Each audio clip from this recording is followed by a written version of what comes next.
So yeah, we're just waiting on James and David. I think they should be here soon. Just a quick background, while we're just sitting here. First of all, thanks for coming, everyone. It's great to have you here, and it's gonna be a great week. But James is the chairman of the board, basically, and we kind of started this venture with that little 5-month industry recce that just finished in November. And then his partner is David Cohen, and so you talk about like a backbone of guys who understand business. He's a venture capital guy, and James is he was Ernst & Young's Entrepreneur of the Year this year. He's been starting businesses since he finished working on the Alaskan pipeline when he was 22. He brilliant guy and just no bullshit. So he's a great guy and a supporter of the troops and wounded warrior and all that. So he's a great American too. So really good guy to have mix, and he'll stay just for the morning. He's here, and then after that he's going to leave it to us. So this is just kind of the morning. He'll hear the wave tops. I wanted him to meet you because you guys will be the heart and soul of the operation, and I wanted him to see the kind of quality guys that you are, and then he'll take off and we'll just drink a lot of coffee and argue about tactics. Well, I won't, you guys will. and that's kind of it, so.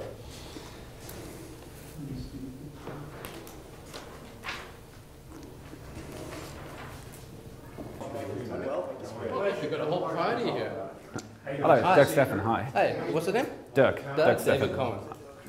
We got one more gentleman back here. How are you? Good to see you. Congratulations. Thank you. Thank you. Some pleasure. Hi, David Cohen. So have a seat, guys. Steve Kruger. Hi, Steve. Nice to meet you. Can you kill that camera for a minute? Right.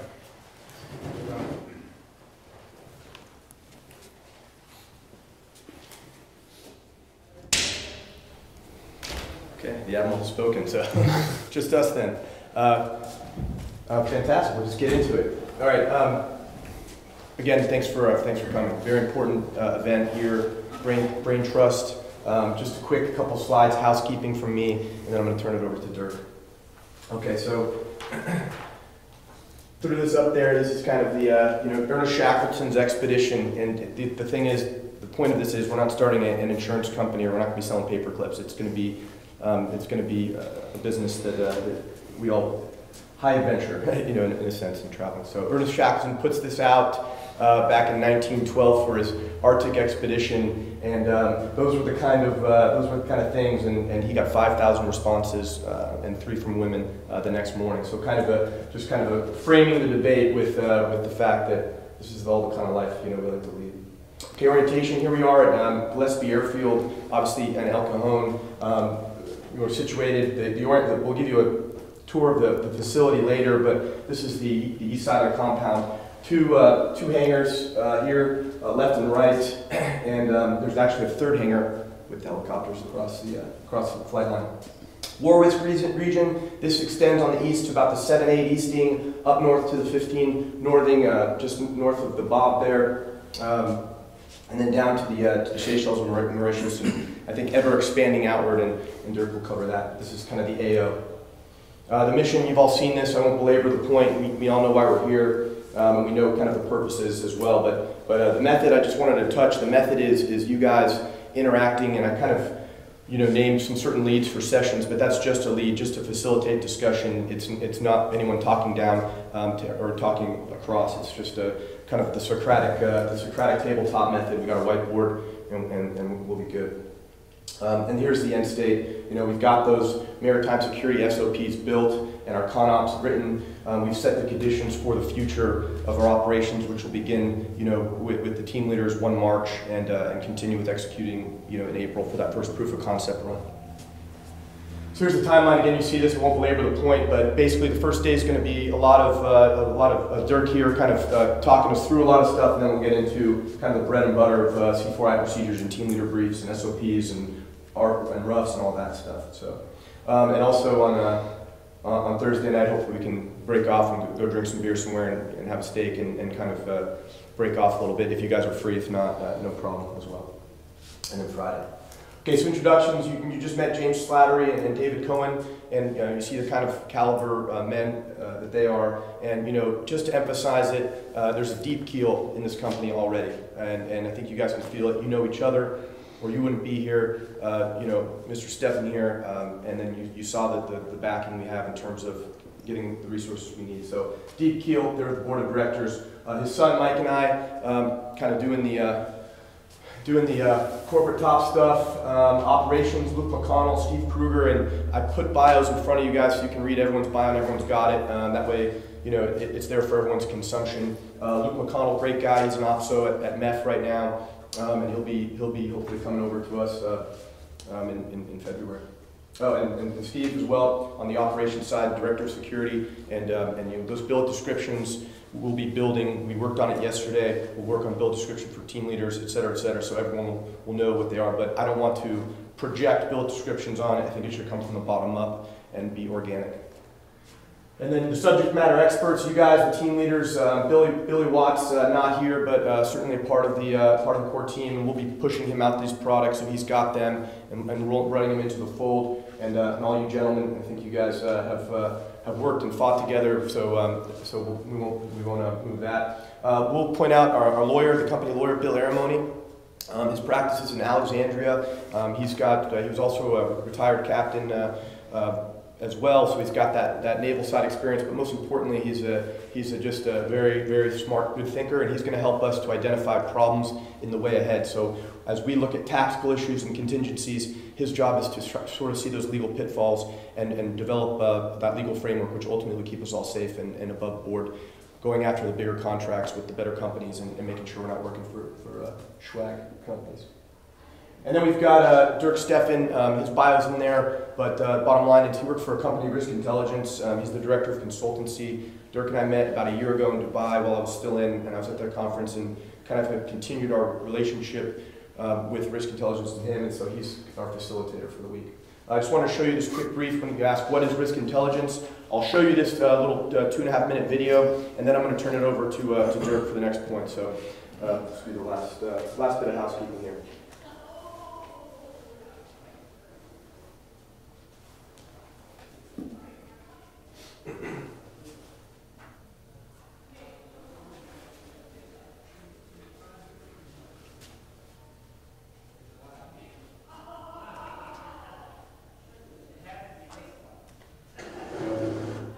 On a day in early November 2009, a container ship sailing in the southern Somali basin detected that it was being chased by a fast pirate skiff.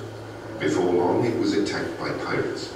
Bullets and RPG rockets smashing into the accommodation and containers on the deck. Attacks like this are an increasing risk for shipping and offshore companies around the world. Since 2004, Risk Intelligence has been specializing in maritime security threats such as piracy, organized crime, terrorism, and insurgency. That morning, the ship and its owners were being supported by Risk Intelligence. My name is Hans Tino Hansen, and I am the founder and managing director of Risk Intelligence. At Risk Intelligence, we provide preventive intelligence analysis and consulting to enable our clients to deal with these security threats. We also base our work on an extensive and unique database of previous security incidents around the world to learn from experience.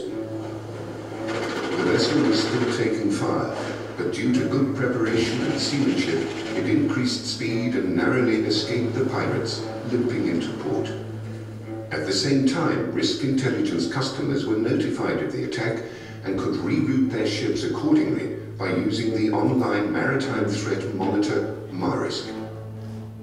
The next challenge would be to get the vessel out again, with pirate attack groups still lurking. Risk Intelligence was tasked to compile the post-incident report, create a ship security review, and prepare the crew and company for the event that an armed team from a security company would have to be put on board. Risk Intelligence has two business areas: intelligence analysis and consulting.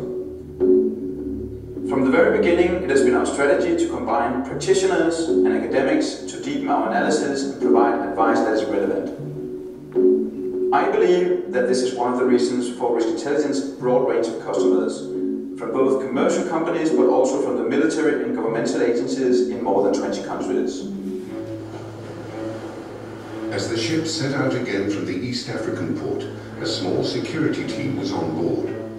Risk Intelligence had used its extensive network in the area to assist the ship owner in finding the best suited company in a very short time and prepare the ship owner and vessel for the many complications of having armed guards aboard.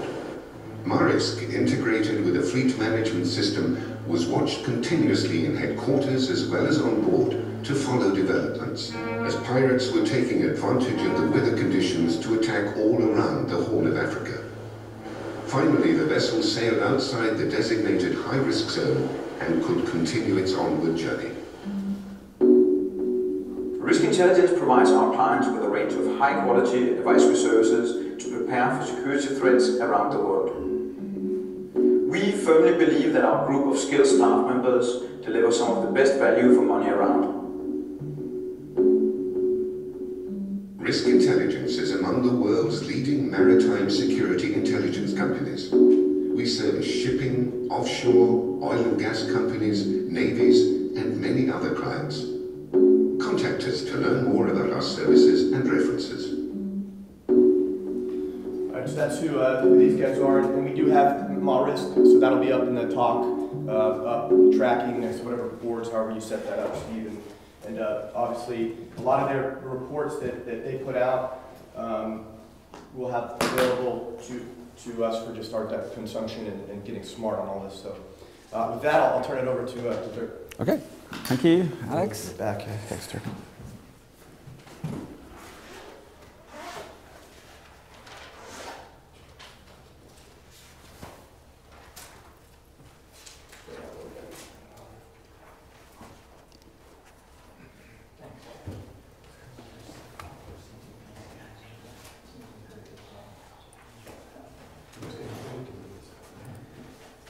That's an intelligence like C2PC, C-top Yep. kind of thing. Yeah.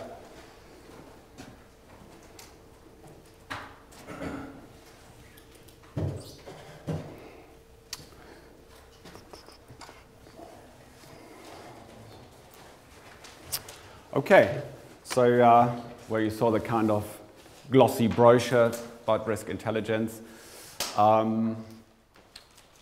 So a few words about myself so that you know who you're dealing with. And then I'd just like to ask you very briefly, even though I've read some of your CVs, but I haven't quite stored them all in my mind, who you are, what your backgrounds are. So yeah, like Alex introduced me very shortly, I'm the Director of Consultancy at Risk Intelligence. My background is I spent 12 years in the German Navy as a clearance diving officer and as a principal warfare officer on board mine hunting vessels. I left the Navy in 2000 and then joined a British company called Maritime and Underwater Security Consultants and provided primarily security for oil and gas operations and government operations in Nigeria.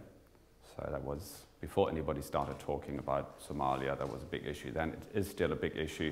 Most people are not interested because it's just the oil companies and any shipping traffic that supports those operations that is affected. And that's, we take that for granted, that they work in a difficult environment. And I joined Risk Intelligence in 2009, and don't know whether you could see it in the movie. My job is primarily, it's not so much the intelligence side of things, although I rely a good deal on that, and I still contribute to the intelligence gathering, intelligence production for West Africa, but I actually go on the ships.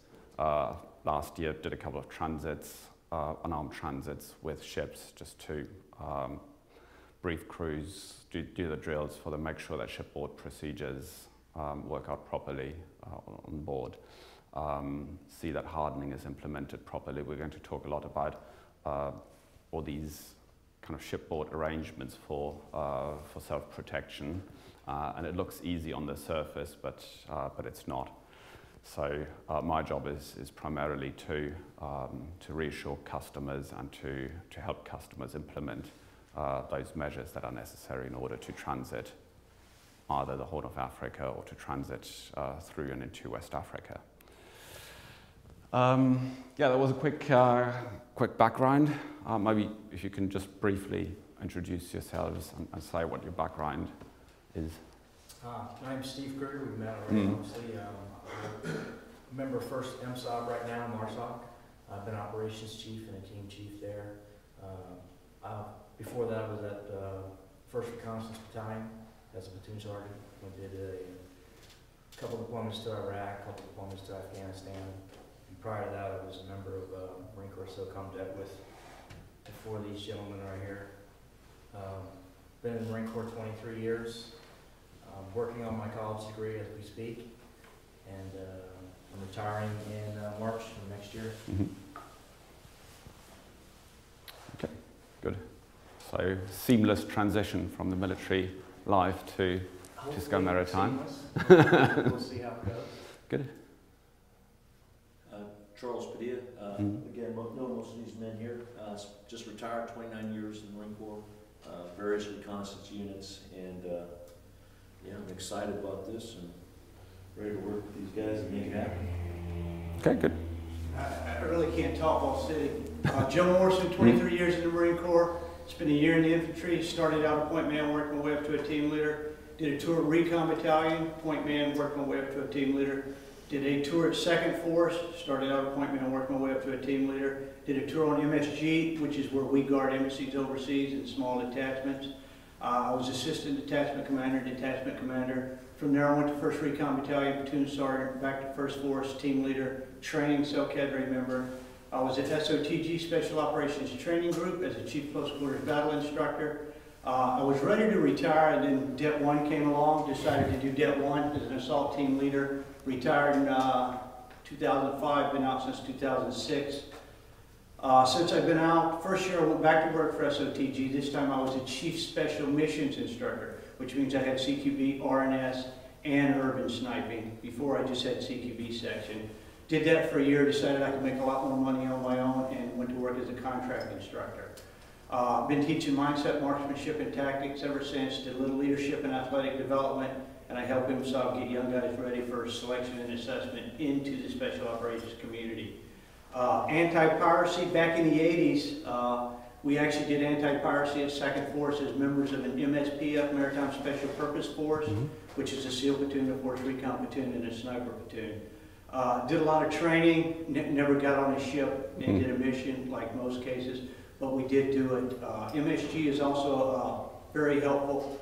MSG is the same thing as guarding a ship, except the building's not moving. You put a detachment on, you think about any potential hazards, you build, immediate action procedures to deal with hazards, and you execute them. And I did do two rides with Grayside Group last year in the summer as a member of an anti-piracy team. Other than that, I'm here, I'm ready to roll. And really, the only other thing you need to know about me is I'm not a yes man. If you want me to be a yes man and pay me enough, I will say yes.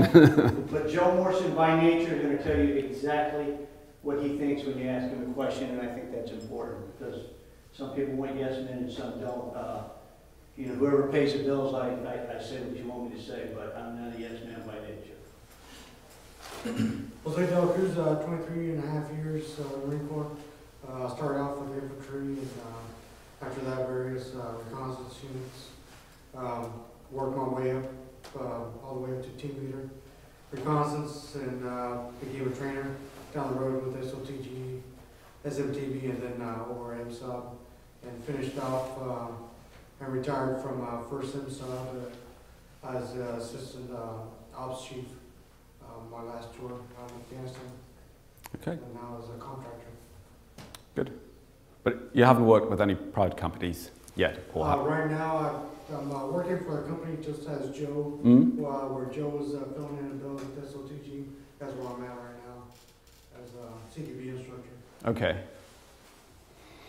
But other than Joe, nobody's done any transits or any of this before with any private companies. Okay, good. So I hope that you'll be learning a few things today. I appreciate that you've got like between you, what, 120 years of Marine Corps experience.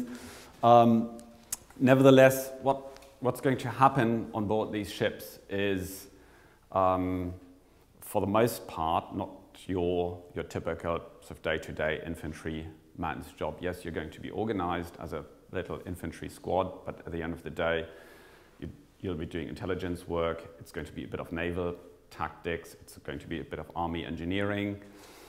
And, well, then you're going to be almost like an ambassador for Skye Maritime, certainly the team leaders, when it comes to talking to the master, who's the company's representative on every ship, and just making sure that the crew feels comfortable. And you'll meet with a lot of different nationalities there, so that's going to be a challenge. The program for today is, I'm going to start off talking about piracy, and that's Somali piracy for the most part, but I'll give you a slightly bigger picture, sort of the historical perspective. And piracy is not a new phenomenon. It's been around for a while, but it's not the only thing that threatens shipping in the maritime domain. But we're going to focus for the most part on Somali piracy, of course, and the tactics and the modus operandi, how they work, how they get their job done, so that you're in a better position to understand your adversary and develop your own tactics. Then we're going to talk about something that you're going to see a lot of those three letters when you get into this line of work, BMP. It's called Best Management Practices, and that's short for anything that has to do with self-protection measures on merchant ships against pirates, and specifically for the Horn of Africa. And then lastly, we're going to, that's another 4 letters, and they basically describe what you will be doing and what Skye Maritime will be doing. PMSC is Private Maritime Security Contractors, and that's what everybody refers to when they talk about armed maritime security, be it escort vessel, be it embarked teams, be it a combination of both, but if it involves an armed element.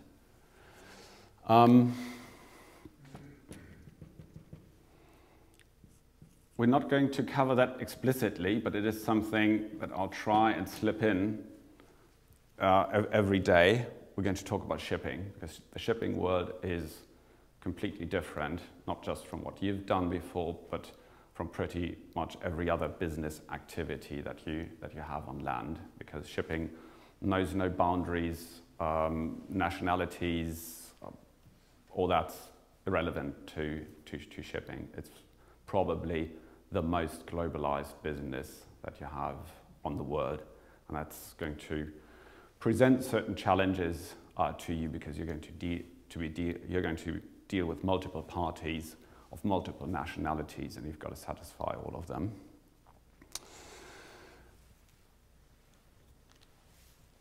I'm going to, unfortunately, do a lot of talking today. The idea, however, is not for me to kind of talk at you and you just kind of let it wash over you. If you've got comments, questions, pitch in at any time. Please do not sit there and just let it wash over you. Please ask questions. What I'm going to be showing to you today is a bit cobbled together from presentations and training packages that we've provided to shipping companies and other people. We're not normally strictly speaking, a training provider, but what you'll see and get today is going to be a little bit like the training that your guys are going to get, the initial training once they get hired. The background information on piracy and merchant marine self-protection measures, which is a requirement, and we'll get to that later on.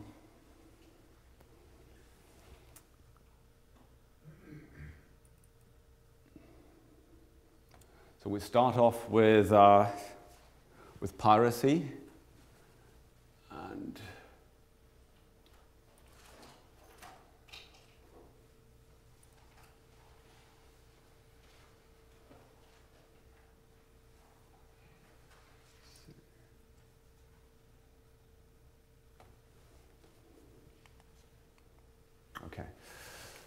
Piracy. Obviously, most of you have seen and heard of something like pirates in the Caribbean. So the common image of the pirate is what you have here. And this is what pirate... is this thing working? No, not really. Need a pointer? Yeah, if you have one, that would be great. I'll have to turn the battery around. All right. Well, this works, but somehow I think it doesn't actually show up on the screen for some reason. Wonders of technology. Anyway, then I'll just have to use my finger. Piracy is a really old... It doesn't work, huh? It doesn't show up on the screen. Yeah, okay. It's obviously even older than piracy in the Caribbean. It's about 2,500, 3,000 years old. And the patterns have pretty much remained the same over time. So if people tell you, hey, Somali piracy is completely different than the pirates in the Caribbean and Roman piracy, no, it's not. The pirates that harassed the Roman, or the Roman Republic actually 2,000 years ago, they did exactly the same thing. They actually stepped ashore, they kidnapped people from the shore, from coastal villages, held them for ransom, and then the Romans had to pay up in order to get those people back, or they hijacked ships for their cargo, sold the crews into slavery, which is just another way, really, of generating ransom. And those of you who are familiar with the Barbary pirates, which was the first US Navy intervention abroad in 1801, I think, in an effort to end Barbary piracy. The concept was essentially sell the crews into slavery, and of course all the Western nations like Great Britain and the United States and France, they would have funds which they would use then in order to buy those people back from slavery. So essentially, same kind of concept that you find today in Somali piracy. In terms of the size of the problem, Somali piracy is not even an outsized problem. It's if you look at various types of piracy that you had over time. In the early 15th century, you had pirates in the North and Baltic Sea, and they had up to 40 ships and 2,000 men. They were operating from remote stretches that then still existed in Europe. Then, of course, around 17th century, the high time of Caribbean piracy. This is very often the image of the pirate ship that we get these days. In fact, most pirates used very small ships, just like they use today, just crammed them with people and weapons, and then, of course, used speed and maneuverability to their advantage in order to attack the bigger ships. The Chinese, actually at some stage in southern China, there was a pirate confederation, basically a lawless state comprising about 150 to 200,000 people, and 30,000 of them were active pirates. So that's a pirate problem. And what we have now is about 3,000 to 5,000 active pirates in Somalia at the moment. And so if you look at this type of vessel, and we're going to have a look at the other types of vessels that they use, but roundabout they own about 200 boats of various sizes, yes. Any idea how many motherships? Yes. There are different types of motherships.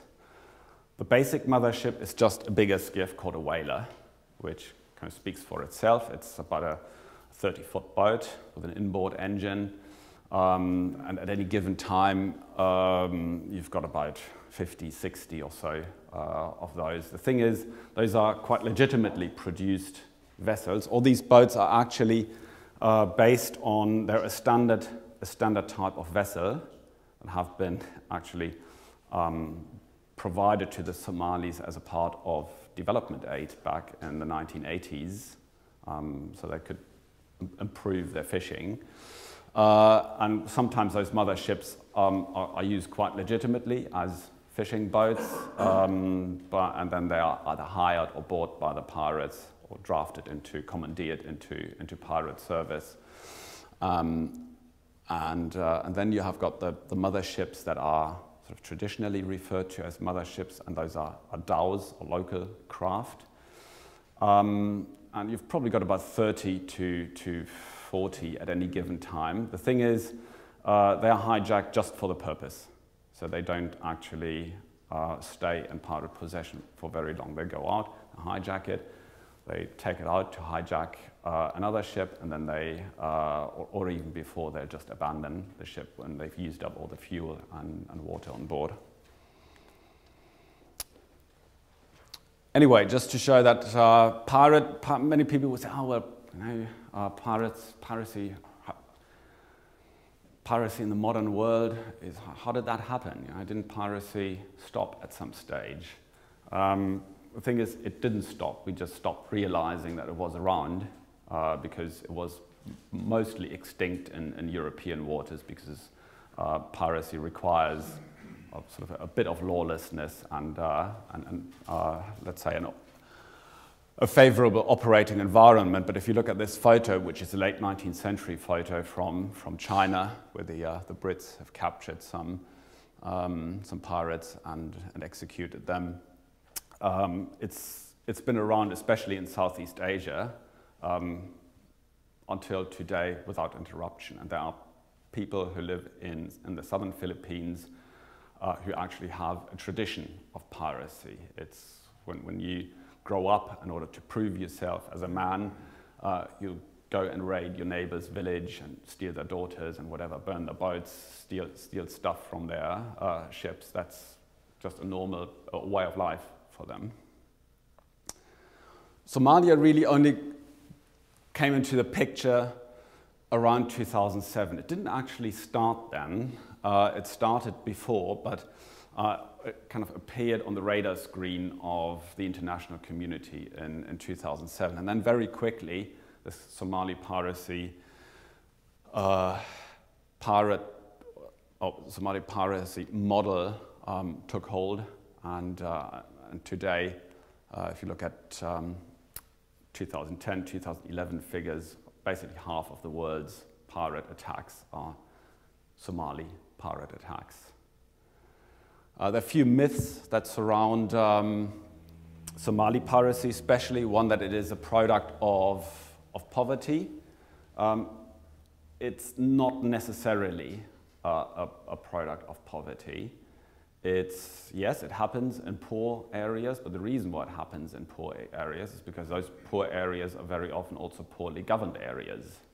And that is really the reason why you have piracy. If you look at Somalia, relatively speaking, it's actually the most wealthy regions in Somalia where you find pirates. The old fishermen and toxic waste dumping myth, it's one that they love to get out to the Western media, and of course, gullible as we are, we kind of take it on board, and yes, and we've got to help the Somalis sort this out. That's not the problem. Actually, the Somali pirates that you see today, the pirate captains, they were hired as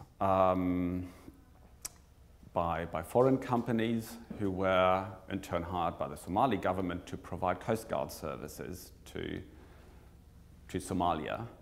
And so Somalia essentially in the 1990s and early 2000s had a private Coast Guard, and their sources of revenue was issuing fishing licenses. And that's essentially, the whole thing then just turned into a protection racket. Basically, it was about extorting money from the ships that were fishing in Somali waters, be they foreign trawlers, but also Somalis and Yemenis. And those are actually the people who man those coast guards, who formed the first wave of Somali pirates. So it's not fishermen. And then you hear a lot of talk about how pirates and terrorists could cooperate, how the terrorists could learn stuff from the pirates. Again, that's more a myth, and for some navies it's just important so they can have their mandate in order to operate there. The reason why this is not happening, and you can actually see it very well in Somalia, is that their business models don't mesh. A a terrorist wants to generate attention to the point where, of course, he creates a backlash against himself, or preferably a population that he's hiding amongst. And this is, of course, exactly what the pirates don't want. The pirates want to fly under everybody's radar screen. They just want to make money. The Somali piracy model is just about making money. It's not about creating attention. It's not about being nasty to people and all that. It's just money.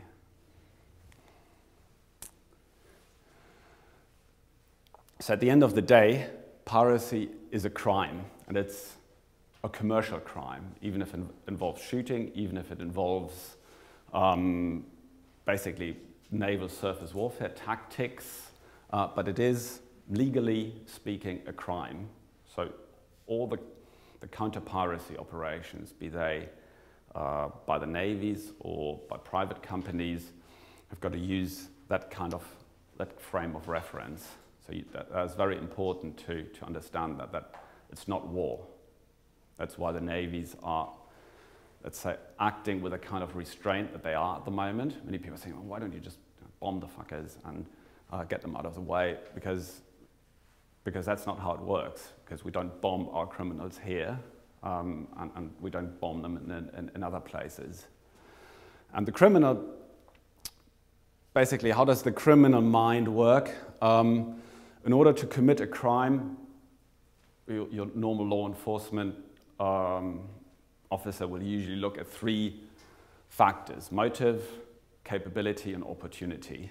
And the motive can be, for a pirate, or his overriding motive is economic gain. Very simple. It's about money. It's about an opportunity to earn a lot more money in Somalia than you would if you were a militiaman, or if you were a merchant or anything else. It can be cultural, the motive. Like I said, in the Philippines, we've got people who just do this out of habit. The capabilities, not everybody who has a motive also has the capability, obviously, to carry out a crime at sea. You need to have a certain maritime culture, seafaring skills. You need to have access to suitable material. And either you need government or popular support, or you need bases that are, let's say, governed lightly enough that you can carry out your business without any interference from government forces. And opportunity, Somalia is, of course, ideally located. About 1/3 of world trade passes by Somalia in one way or another, either east to west or north to south. Accessible targets, so even if the geographic location is poor, like if you look at Nigeria, which is basically a cul-de-sac, but then you've got accessible targets like platforms, like offshore supply vessels that are slow and low, accessible targets, opportunity. And you've got to have just the right political environment, not anarchy. Total anarchy and lawlessness is not good for piracy, because piracy, like I said, is a business, and in order to do business you need a certain degree of stability, but you don't obviously want any central government control or anything. This is probably the most powerful factor in any crime or any consideration for a criminal to commit a crime. Criminals will respond to, or 2/3 of all criminals will respond to the question, what drove them to actually commit a crime. They would say it was opportunity. But it's as simple as that. Okay, and this is what it looks like. And this is a real attack of guys. They've already come close to the ship, and they're driving around in circles, trying to, at this stage, trying to intimidate the crew and to get them to stop the boat.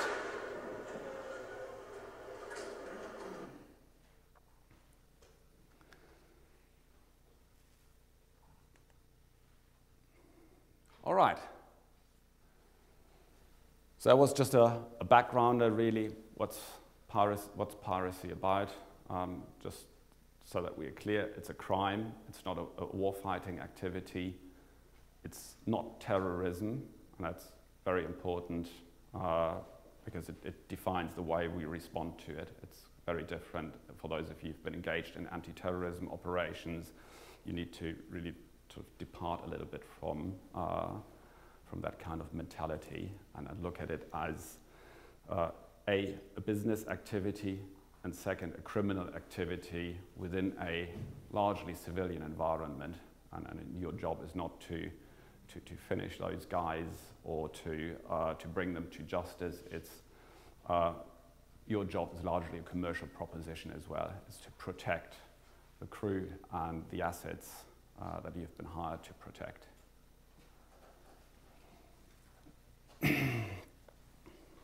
Any questions or comments at this stage?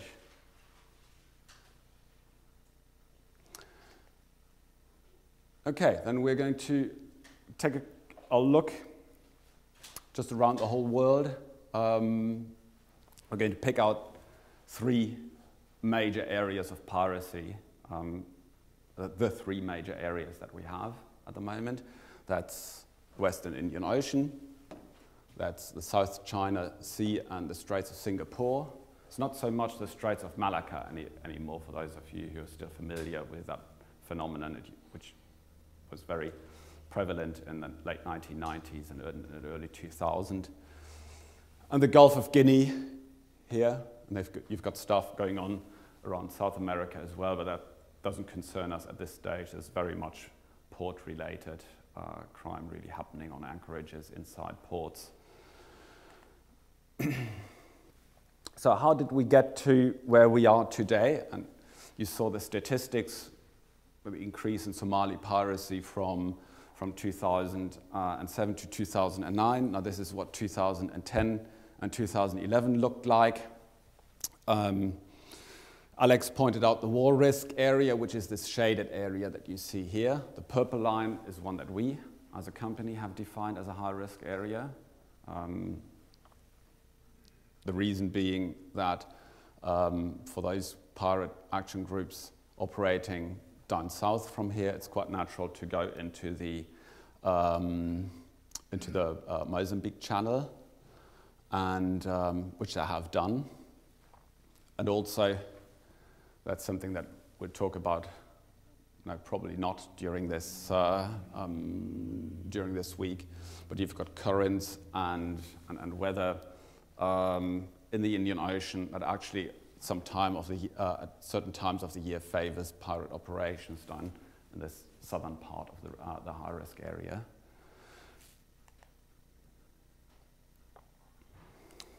Now, Somali pirates used to be big in the press for capturing a lot of ships. If you look at this year, at the moment, something's gone wrong for the Somali pirates. At the moment, the Somali pirates are at a historic low in terms of the success rate. Less than 1 ship out of 10 gets hijacked.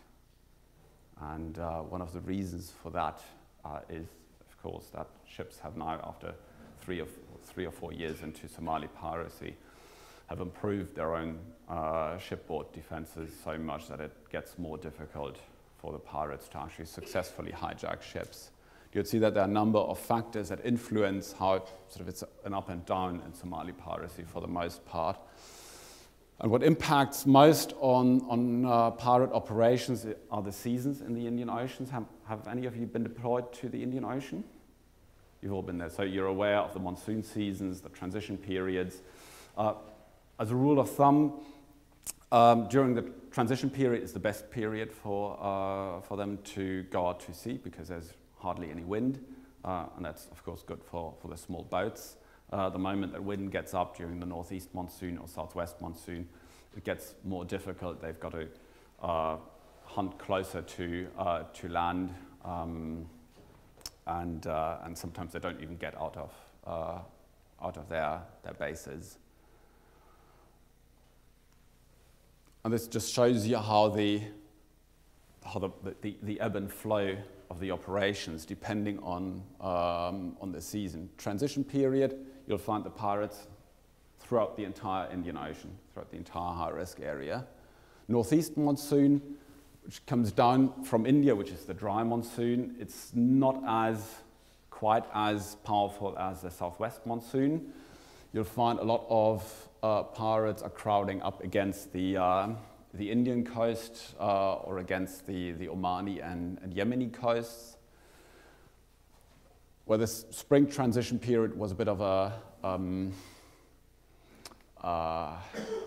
different season for the pirates, simply because it should have looked like that, but the naval forces preempted a number of pirate operations by just picking the pirates right off the beaches as they were leaving with their mother ships. Southwest monsoon usually brings down pirate attacks really well, and you'll find that there's a group that owns real estate both on the north side and on the east side of Somalia, and they go, that's their favorite time to go hunting up in the Bab el-Mandeb and the western Gulf of Aden. And then you see this is now transition period. Pirates are moving out again into the Indian Ocean. So what do they use as equipment? What are their techniques? The basic tool that they have, what I showed you, is this skiff. It's a standard design. It's quite important actually to just memorize this shape, because outside the Gulf of Aden and the Bab el-Mandeb, they will only use that type of boat. So any other small boat that you see, and people get in a funk about whenever they see a small boat in the Indian Ocean, they go to action stations and they fire warning shots and all that. It's totally unnecessary, because they will only actually use this type of boat. They're modifying it slightly, like putting a second engine on it.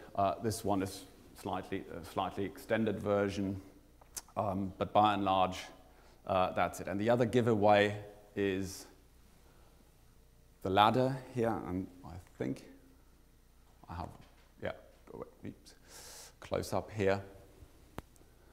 And you can, in 99% of the cases, say no ladder, no pirates.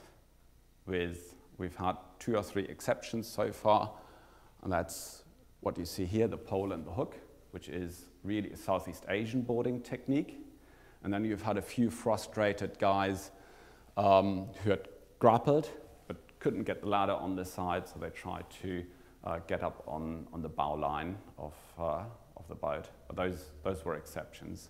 Like I said, for 99.9% of the time, if they haven't got a ladder, they ain't pirates. And you hear a lot of talk about security companies reporting skiffs. Yeah, but we've seen guns and RPGs and all. Yeah, that's all true, but it's also quite the norm in the Bab el-Mandeb that people carry that stuff around with them because they've got issues between the fishermen. So yeah, they carry guns, but if they don't carry a ladder, they won't board you.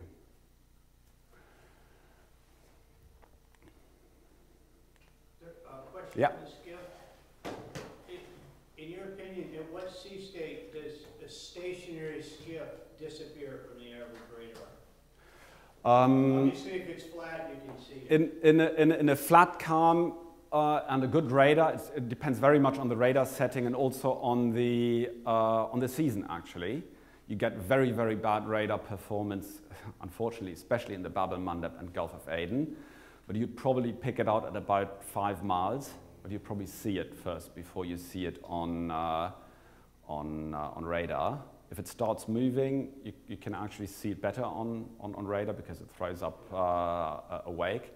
But on balance, you're probably going to see it first before you see it on radar for most ships. There's some ships that have very good radars.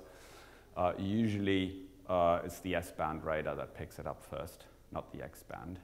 So that's something that, but we'd talk about all that later, when you go onto the bridge and do your briefing for the captain and all that. What are the things that you need to consider when you set yourself and your watch up on the bridge? But if you've got a little bit of a sea state, even if it's just a sea state 1 or 2, then your radar performance probably drops down to 2 or 3 miles if it's stationary, possibly even less. On the transits that I was on, those were in actually just after the transition period. So when they actually all do move into, or some move into the Bab el-Mandeb and Gulf of Aden, we actually picked some up at a mile on the radar. I mean, they were legitimate skiffs, but we didn't pick them up before on the radar. So it's your Mark 1 eyeball, that's your best detection tool. And that's something that's very poorly understood in the merchant marine. They don't keep watches. No, they assume they're going to see it on radar. Exactly, and if it's only a small boat, if it gets run over, well, you know, they just hope that the little guys realize that there's a big ship coming and that it won't turn away. That's how it's worked in the past for them. And it seemed to me there was a magical state where it's very difficult to see them and they can still maneuver, and that's somewhere just above 2? I'd say probably sea states 1 to 2. That's probably. I'll show you a few photos later on. Where's the mouse here? Just get out of this for a minute. Let me see if I've got the pirate MO.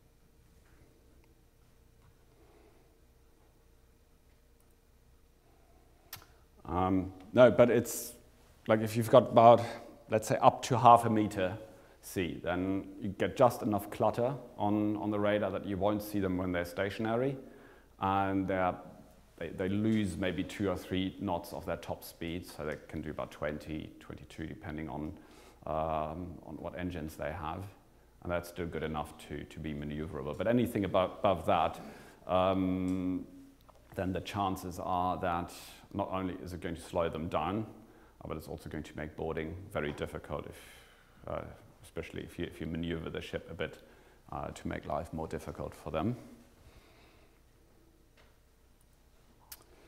Good, this is not working.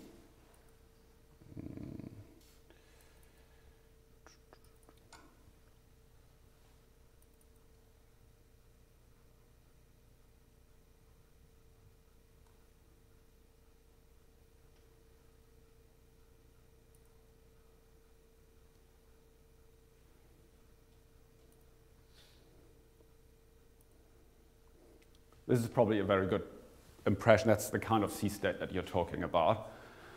You've got a very light swell, that's maybe a sea state 2 that you have there. And you see, the one weakness that they have in their boats is they're actually not supposed to, or they were not designed as speedboats in that sense. They're very deep-hulled.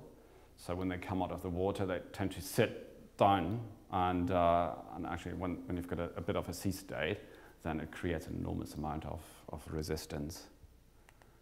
Where would you say is there a blind spot to the radar? Yes, and it's different on every ship. It's something that they usually have a wheelhouse poster that has all this critical information that you should familiarize yourself with when you go on board a ship, but you should also check it for yourself. But it's normally, depending on where the radar sits, like on a ship like this, you'll have a blind spot behind.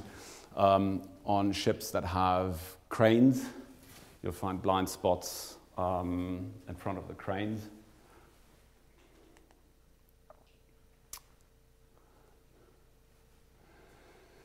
So if you look at the Somali pirate modus operandi, actually their tactics and how they work, it consists of the preparation, setting out, transiting, searching, attacking, boarding and taking control we're not going to talk about the Navy's involvement at that stage.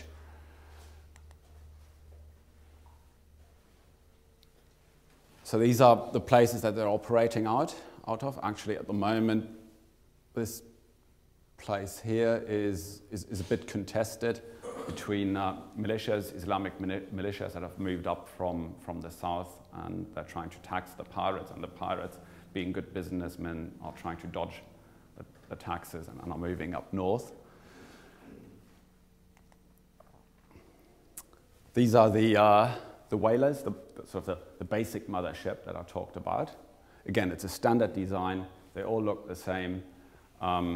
If you see something like that, the chances are very much that they are going to be, that they are pirates, because the actual Somali fishing grounds are very small and fairly close to the coast. And with the normal avoidance routes that you take these days, you should not encounter any legitimate Somali fishing activity.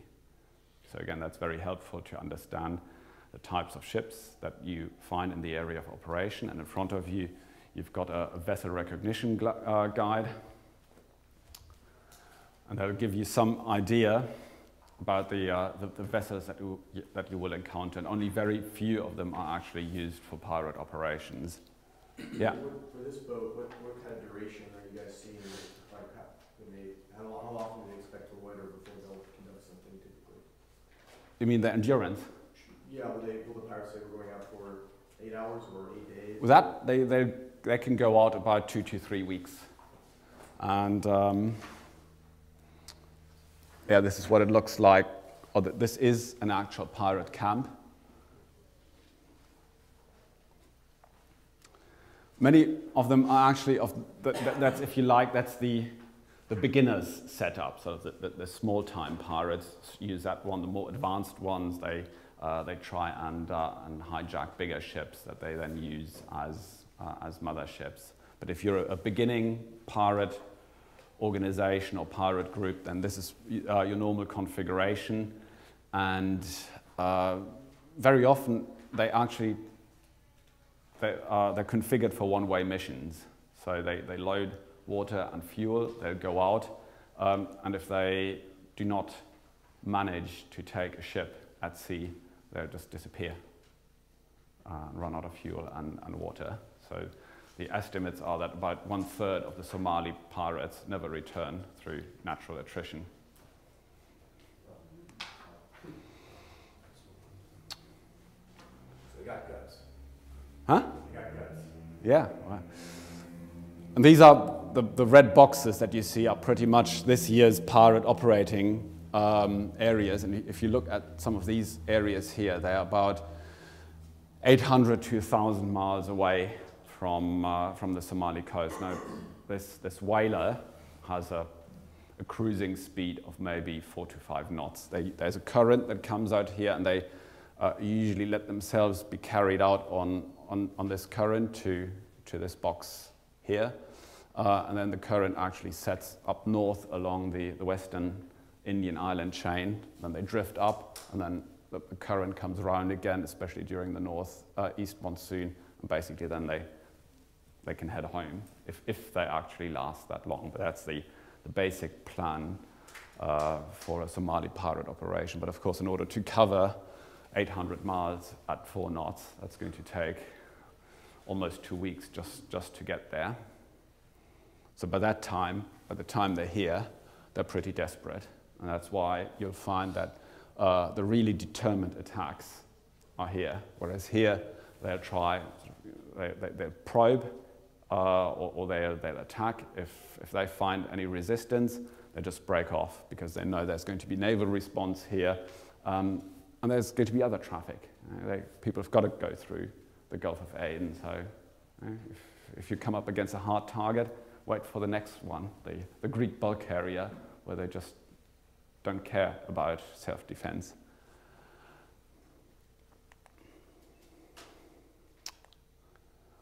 This is what they look like. This is how they transit.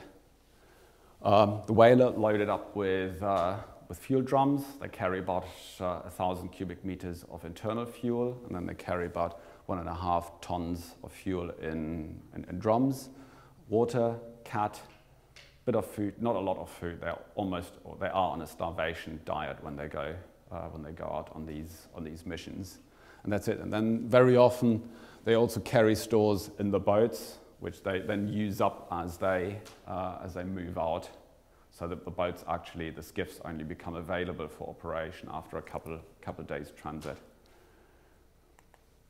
And this has changed a little bit. That's the normal attack speed is between 18 and 23 knots. That's realistic. Some of them are slightly faster. If you hear people babbling about 30 knots and 35 knots, that's all rubbish. They're like I said, they're not speedboats. These days, they can actually last up to 5 or 6 hours in pursuit. Then they're weighed down a bit by fuel, but they will be able to pursue for 5 to 6 hours if they've got the proper configuration. And once the sea gets up, especially during the monsoon time, we had a handful of attacks in the monsoon time. If you've got 1.5 to 2 meter seas, basically these guys are more concerned with trying to stay afloat than actually chasing you. This is the single engine type. This is actually the normal configuration that you see, and that's how the boat lies in the water if you've got a bit of a sea state. So very characteristic. The one thing, the distinguishing mark of the Somali skiff is this blunt, rounded bow, and that's unique. No other type of boat has that shape.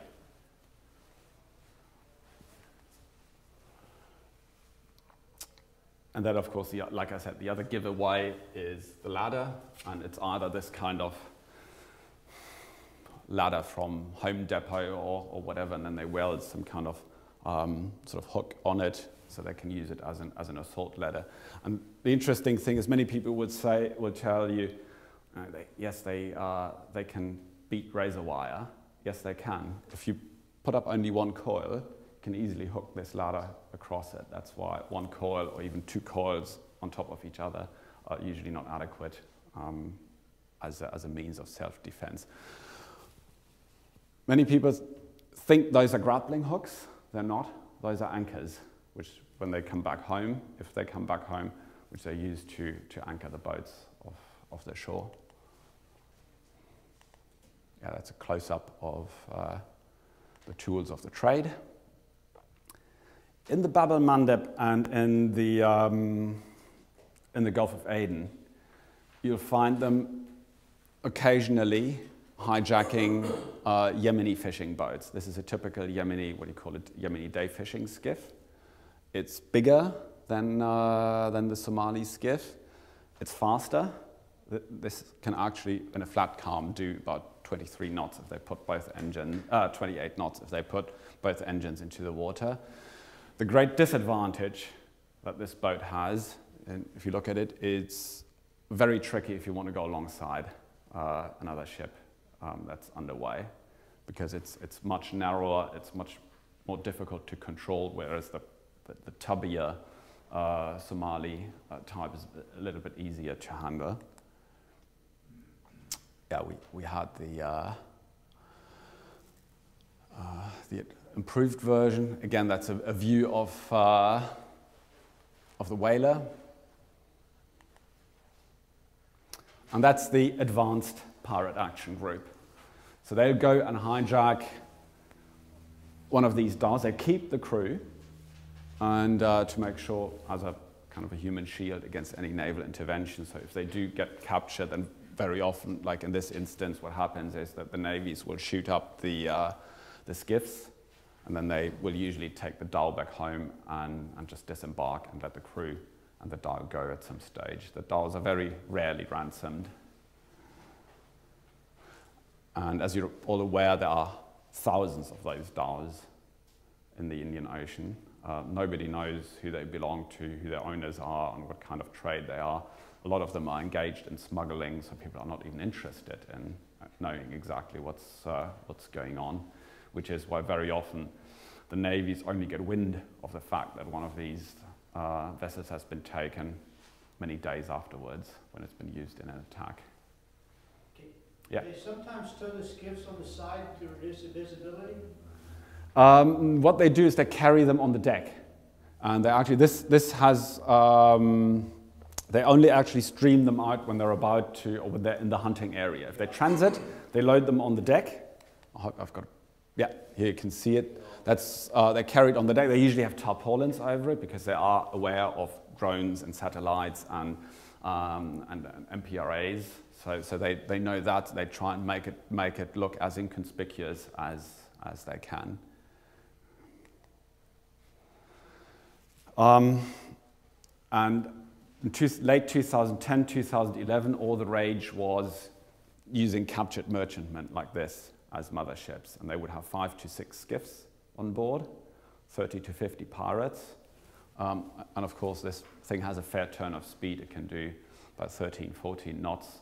So if you've got a slow target, and in one instance that there was such a case where the merchantman under attack could do about 10, 11 knots, and their mothership could do about 12, 13, so they brought the mothership right up alongside. So that's the classic Pirates in the Caribbean, grappling hooks over the side and all that. But that's the exception.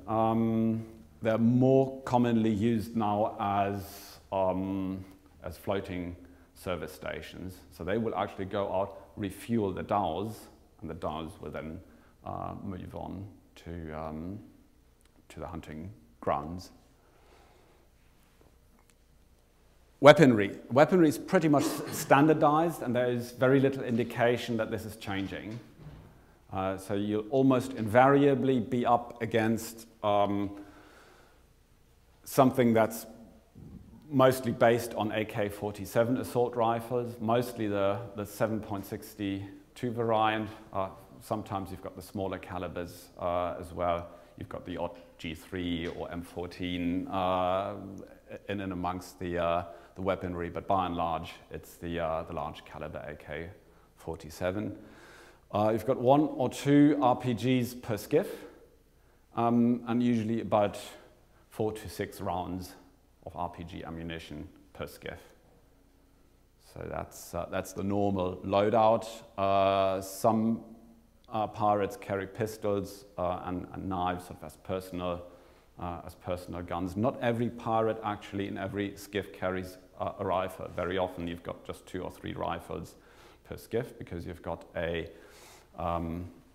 again, it is very much standardized, a standard crew composition.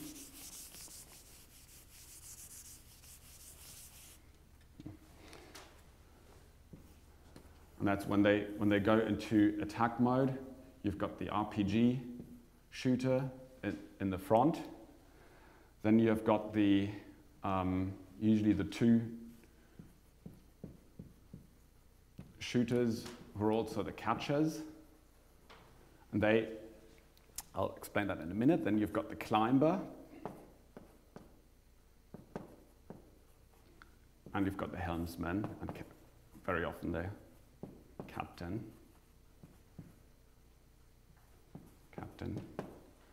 The shooters, they will lay down fire, suppression fire, or just warning shots up until the moment that the skiff goes in for an actual boarding. Once they close or come into the white water alongside the ship, they'll put down the weapons, and they are the ones who'll put up the ladder.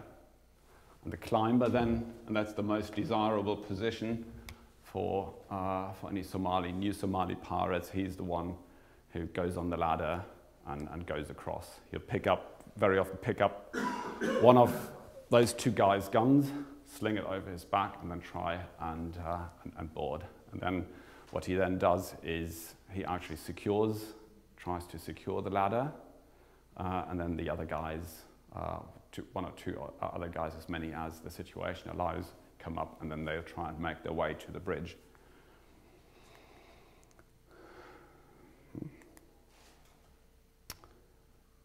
That's what they look like. That's your average that's what you call a team. They would presumably have had one whaler and 2 skiffs if they're that many people. Normally the normal crew composition for a skiff is 5 persons, and then you've got 1 or 2 guys who are basically the logistics guys on the whaler.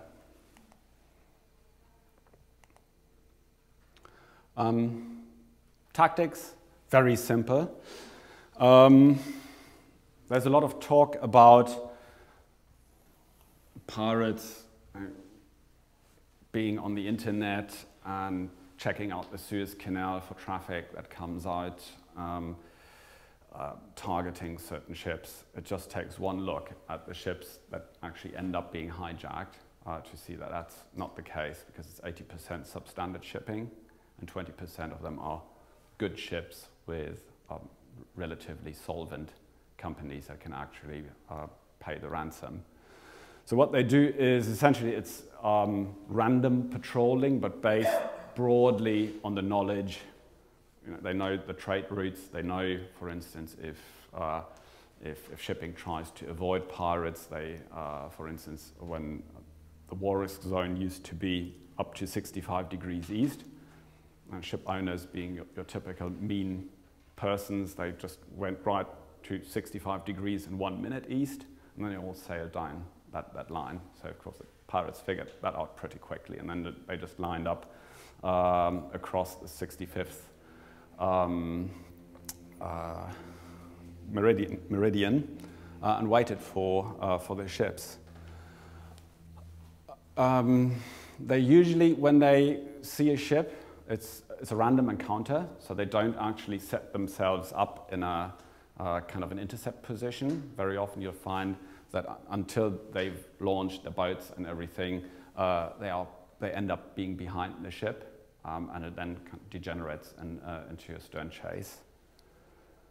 And that's this whole evolution. That very often takes place without people actually realizing it, because it's a dhow. They're not paying attention to that dhow. They're passing it at 3, 4, 5 miles.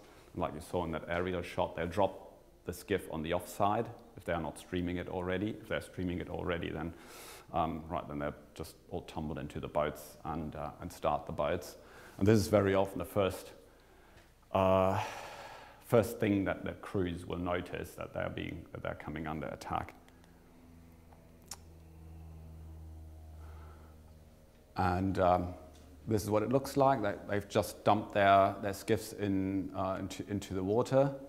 They've caught up with this tanker that actually did some very spirited maneuvering.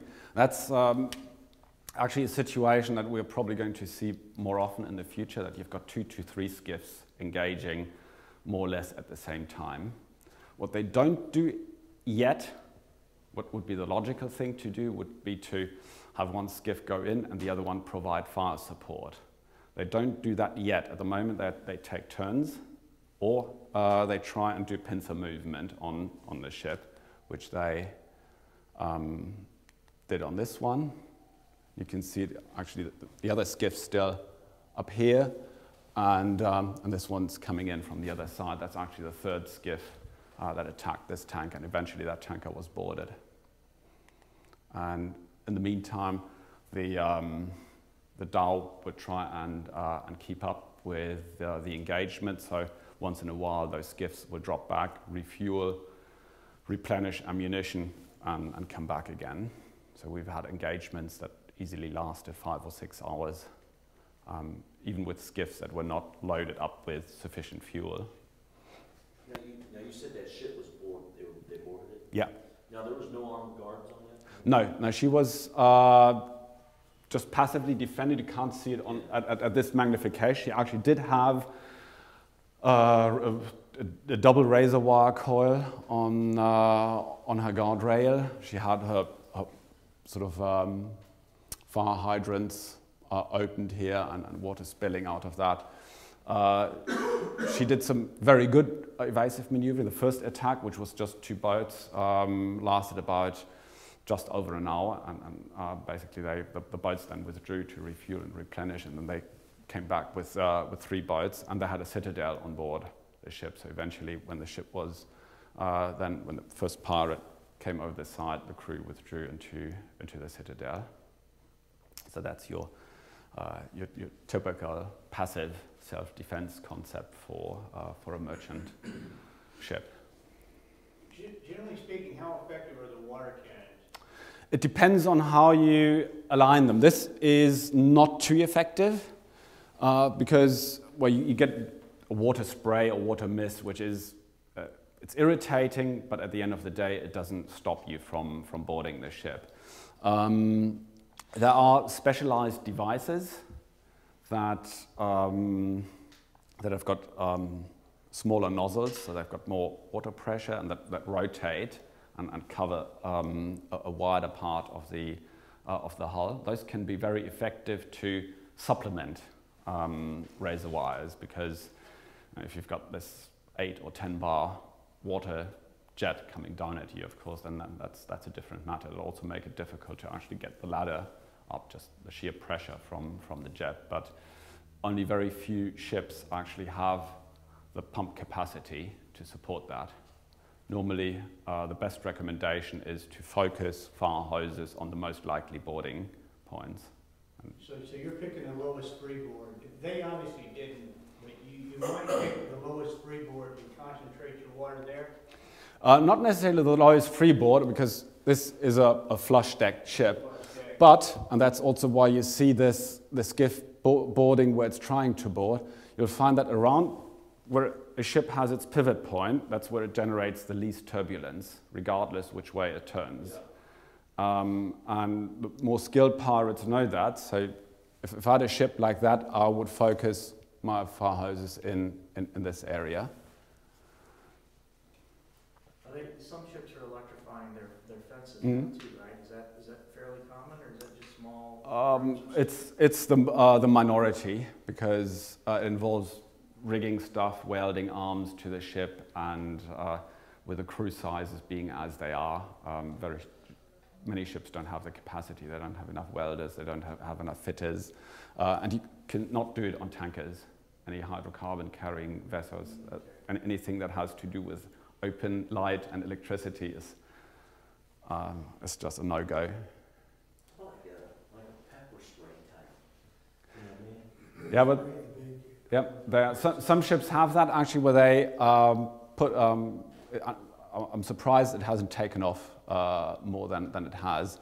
You can add irritant to the foam mixer, and of course, if you then run it through the firefighting system like that, then they probably have a good time for about 20 minutes or so until you run out of irritant. But they're pretty resilient in terms of the pain and the discomfort that they will take in order to actually get on board this ship. You know, we're going to spend days talking about BMPs and Mm-hmm. ship protective measures. When we were out there, the minute we got on, all of the BMPs and ship protective measures started to go down, because they looked at us and said, we don't need that shit now. Is that common in your experience?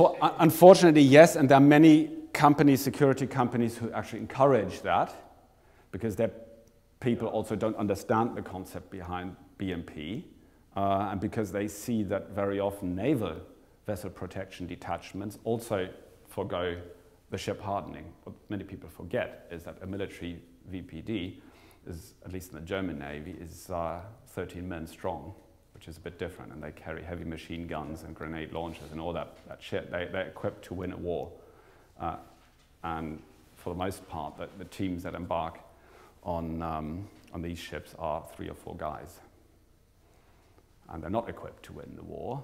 So BMP is actually a useful, I mean, just like you would build a position on land, you know, take advantage of the terrain, and that's what you're doing. I mean, the very first obstacle that these guys have is just coming up the side of this ship. It's not a piece of cake. No. So a lot of it's just us. Our ship, every day, a BMP disappeared. You know, we got on, we were going to ride in the convoy. I get up the next morning, where's the convoy? Yeah. Well, the captain decided we didn't need to be in the convoy because we've got you. All these things you see, first day they're there, 3 days later, they're all gone. I'm like, where's the water pipes? You know, it's not practical. We don't need them. We've got you.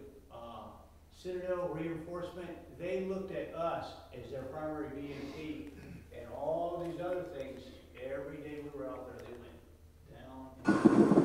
Yeah. It's good or bad, it's the way it was.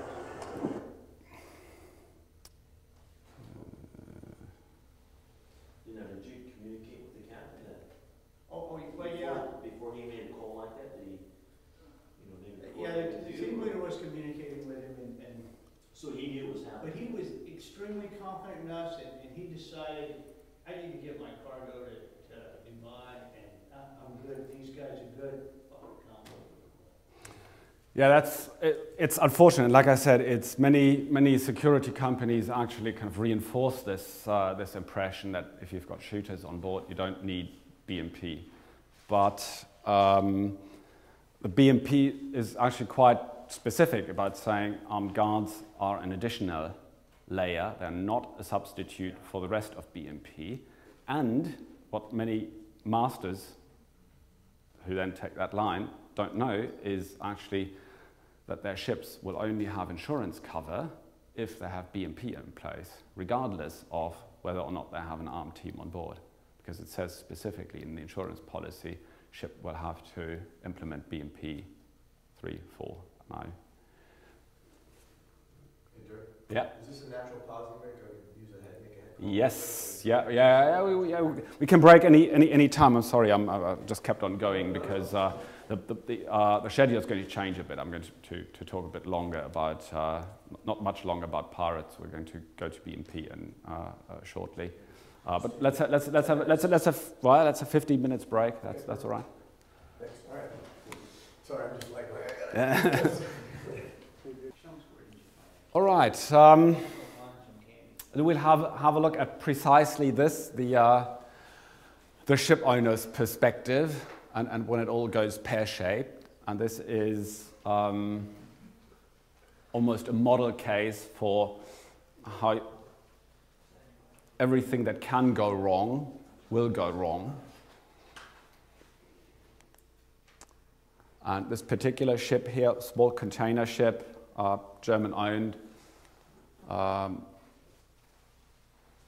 is transiting regularly in the Indian Ocean. She was on a service from Jebel Ali to Mombasa.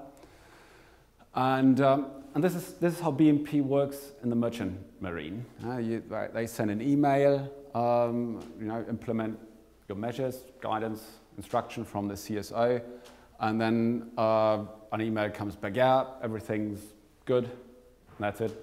Tick in the box for the CSO, everything that he needed to do had been done. He had forwarded emails about previous attacks in the area to the captain. Captain had acknowledged receipt. Right, so what did it look like? That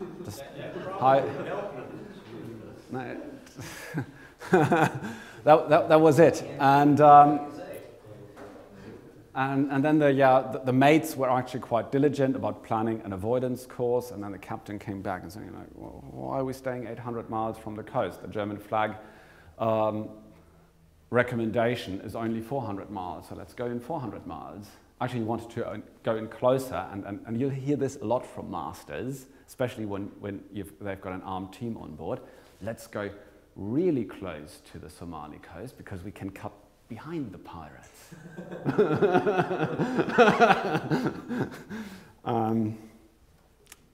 Right. This is another typical one. Lookout. This is lookout in the merchant marine.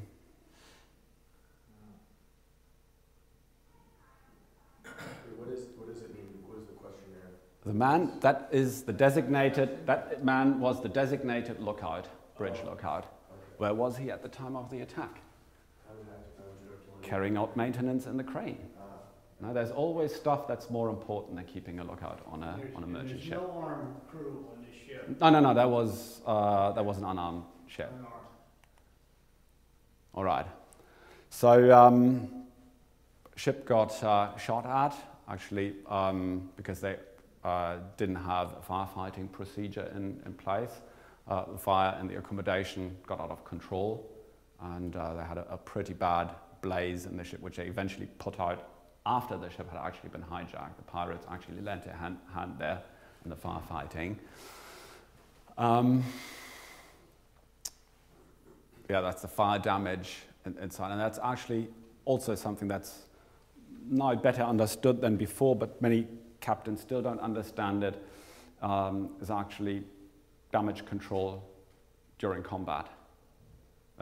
Essentially that's what you're asking of the crew, because even if you've got an armed team on board, it doesn't mean that the pirates won't take a shot at you, and it won't mean that that shot will not be able to cause significant damage up to the point where, I mean, this ship has nearly been a total constructive loss. The pirates boarded this ship. They did some evasive maneuvering. The captain screwed up, and they came on board and took the ship to Somalia, where she spent 121 days. She was also used as a mothership and support ship when the Maersk Alabama was taken. You may, if you recall the story, that at some stage when they were having their standoff on the Maersk Alabama, that Hansa Stavanger came out with reinforcements for the Maersk Alabama, but then the whole situation was resolved before the Hansa Stavanger arrived. Yes? Excuse me, I'm sorry. What is the, obviously they're going to use this ship. What was the communication capability of the guys? Just handheld VHF, is that what they're using? No, the attack groups have satellite telephone, or if they use DAWs, most of the DAWs have HF. Once they've hijacked a ship, they use the ship's comms, which is the full Monty. Anything from VHF, Inmarsat, SAT-C, HF, MF. Well, most ships do not have internet access. They have email, but they do not have internet access. Some do, but that's a minority. Can you, on board this ship, can you see the AIS of the other ships nearby? You can, if those ships, the other ships are shining AIS. If they're not transmitting, and they're outside radar range, then you can't see them. So you don't get you don't have a situation picture like you have on a warship, where basically you integrate all the all the information also that's collected from other ships. So you don't actually have that. So that's a big problem. The situational awareness, situation picture. The merchant marine is not used to doing that, to actually roll their chart out, mark pirate attacks and sightings of pirate groups, or if ships have come under attack. Actually, when I sailed, the first time I sailed through the RTC, we had distress calls going off left and right. It was a really, really busy night that we had. And the guys were just standing on the bridge, like, oh, interesting. So, you know, the guys are giving their position. Don't you want to mark it in the chart? And, yeah, well, good idea. Right? Because once, I mean, they wouldn't have realized that as they would have come up to that position, that maybe it would have been a good idea, even if you could tell that it wasn't a proper attack, but then to brief the lookout, like, look, now we're coming up against a position where we know there's been some suspicious activity, so keep a lookout to that side, that side. That's not something they do. And they don't react on, they don't build a situation picture, and they don't react on it, or they don't build any procedures on it. That's going to be pretty much your job to give them a bit of that flavor. What would be if we had a team aboard? What would be the way that we could give them situational reports? They don't have the internet, but they would be able to receive email traffic on board the ship? Yeah. Okay. You'll get you've got a number of information sources on board. You will get emails with possibly those MARISC warnings, but just in email format, just a very short two-liner, position, date, time, and what was happening, suspicious, attack, hijacking, whatever. They will also get emails from the naval forces, because you can subscribe as a ship with your email address, and then EU-NAV4, Marlow, UKMTO will send you warnings as well. Then you've got NavTex, which is especially, it's basically all the navigational warnings, distress calls, weather stuff, everything gets printed out. The thing is, the information is there, they just never really collate it into a situation picture. And that's their problem. And that's going to be your job, basically. Most ships have got an electronic chart, which they use for navigating. Once you get used to that, you can actually set little markers in the chart. You can set range rings around them if you want to say, right, we're now going to create a datum here because we know there's a pirate action group. We know it can move at 4, 6 knots, depending on what kind of group it is. So we set a 100, 150 mile datum around it for the next 24 hours. And then you can lay your course accordingly, or you can do it on paper. Most ships have got electronic primary chart and paper backup charts. Can we back up to comms just 1 minute? No, go.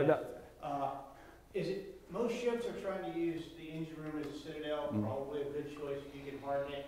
Is it safe to assume, I know our ship lost all long-range communications in the engine room. Is that a safe assumption with most ships? I mean, they can do everything from the engine room but talk. That's not true, and that's also the guidance for installing a citadel actually requires that you install an independent VHF, so not just hook it up to the VHF antenna that's up on the mast, but have a separate one, and that you have an independent SATCOM, so with a little iridium or whatever, and that if you've got a little covert antenna attached to something where you just wouldn't expect an antenna to be. Because the pirates, they've wised up. They've been doing this for 3-4 years now, so they know about comms, and whilst they won't destroy stuff outright, they know how to temporarily disable it. And they will. If they know that you're shut down in the citadel, they'll take out all the comms on the bridge. So initially that's what many ships did. They just said, all right, we just put leads down into the citadel from the normal comms equipment, but that's not good enough any longer.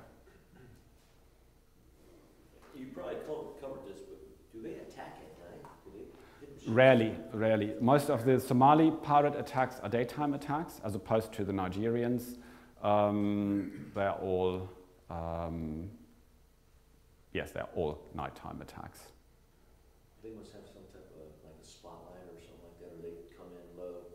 No, that's you can actually once you adjust to the night. I mean, you probably know it from being at sea. Is you can actually see quite well at sea, unless it's no moon, no stars, overcast, and all that. But if you've got a bit of moonlight or starlight, that's fine. Especially because most ships are also they show lights, so they provide they give you a good reference. Are you going to talk about the pros and cons between effective use of light and going blackout and have lights? Yes. What's the majority of the pirating, the time that it happens? Early mornings, noons? They used to say dawn and dusk, the pirates, because of the cat consumption habits and because they all kind of doze off during the day, and then they get active again in the afternoon. But it's become a bit more kind of evened out throughout the day. There's still the thing about dawn and dusk is it's more difficult to spot them. That's probably why actually more pirates make it to the stage of a proper attack, whereas during plain daylight you can see them better and avoid them better than at dawn and dusk. On the email, it is very difficult to look into the horizon or setting sign from the level of the bridge, and you just can't see what's out there. That's why I was talking about we got to have great binoculars. It's very difficult. All right. yeah, Somalis on board. I mean, at that stage, obviously, I mean, if you experience that, then something has gone horribly wrong. The guys create a total mess on the ships. They've got no concept of hygiene whatsoever, so they just shit and piss and dump their food and cat wherever they stand and walk. And then they go into the ship and loot stuff from inside the ship. That's what the toilet looks like after 121 days. And what happens is the attack team actually goes off, or at least they just have one representative on board, and they have a guard team that comes on board the ship, which is much bigger, normally about 20 to 30 pirates. And that's actually, when you hear references to pirates bringing machine guns, this is actually the moment where they bring machine guns on board the ship for self-defense. And that's not so much for defense against possible boarding attempts by the navies, but to prevent other pirates from seizing the ship, because they're very competitive.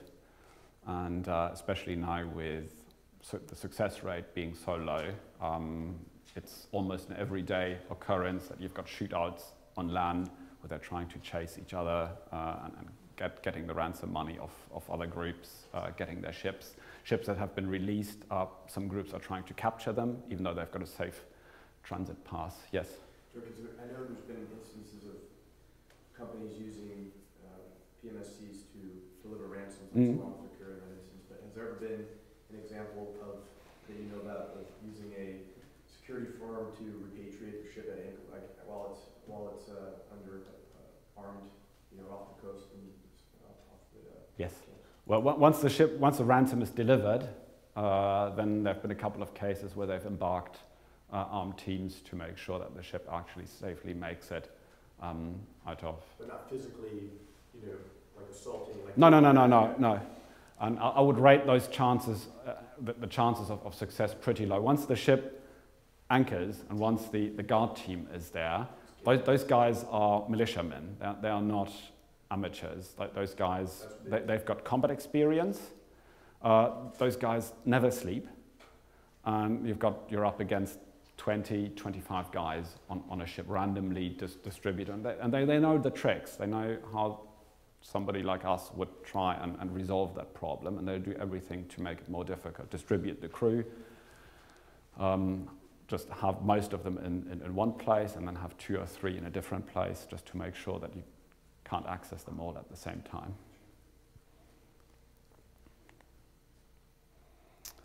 And then the day comes round when the ransom is dropped, and these days it used to be brought, actually initially it used to be handed over in hotels in Dubai, and then somebody thought it was a brilliant idea to expose that activity, and then the pirates said, right, all right, then you have to drop it physically in Somalia, and that's where we are now. So the ransom gets dropped into the sea. They pick it up with their skiffs, bring it to the ship, count it on the ship, and then actually the captain and chief mate, they've got to kind of notarize the transaction, that all the money's been received, and then they actually send a contract to the company that they sign, and they say, right, so we've received whatever, $3.5 million, and in return we will deliver the ship in operating condition with the crew intact and alive and with a safe conduct pass. So they're really trying to be very, very proper about this whole affair, and that's what I said initially. It is for them just a business, even if it involves certain risks, but that's because of the culture. It's normal for them. It's not an outside risk if you risk your life for something like that. In most cases now, once the ships leave the anchorage, you'll find that a warship then provides escort and first aid and sort of emergency rations and all that, because if ships spend as much time off Somalia as they do now, they've usually run out of provisions, and they've been living on goat meat and rice for the past 100 days.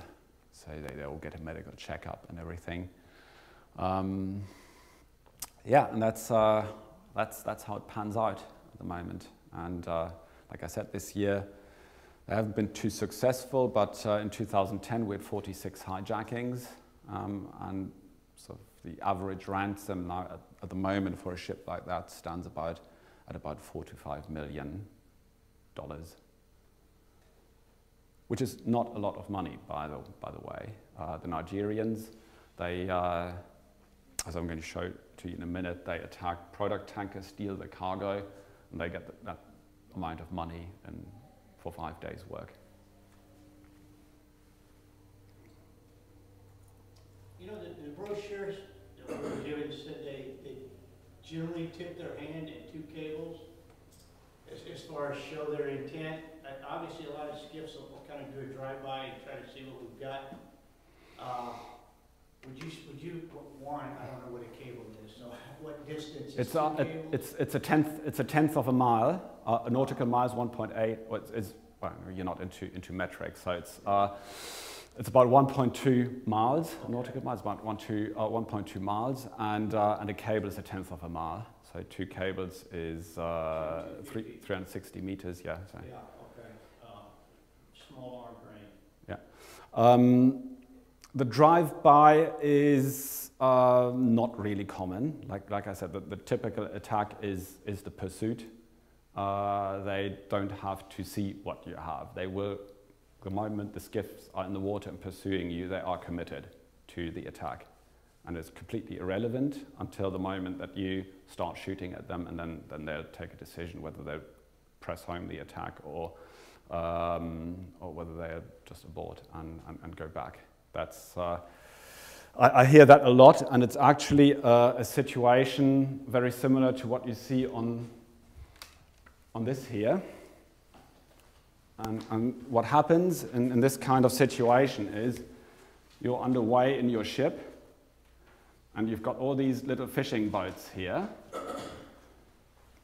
and you're creating a wake with your ship. And in some parts of the Gulf, and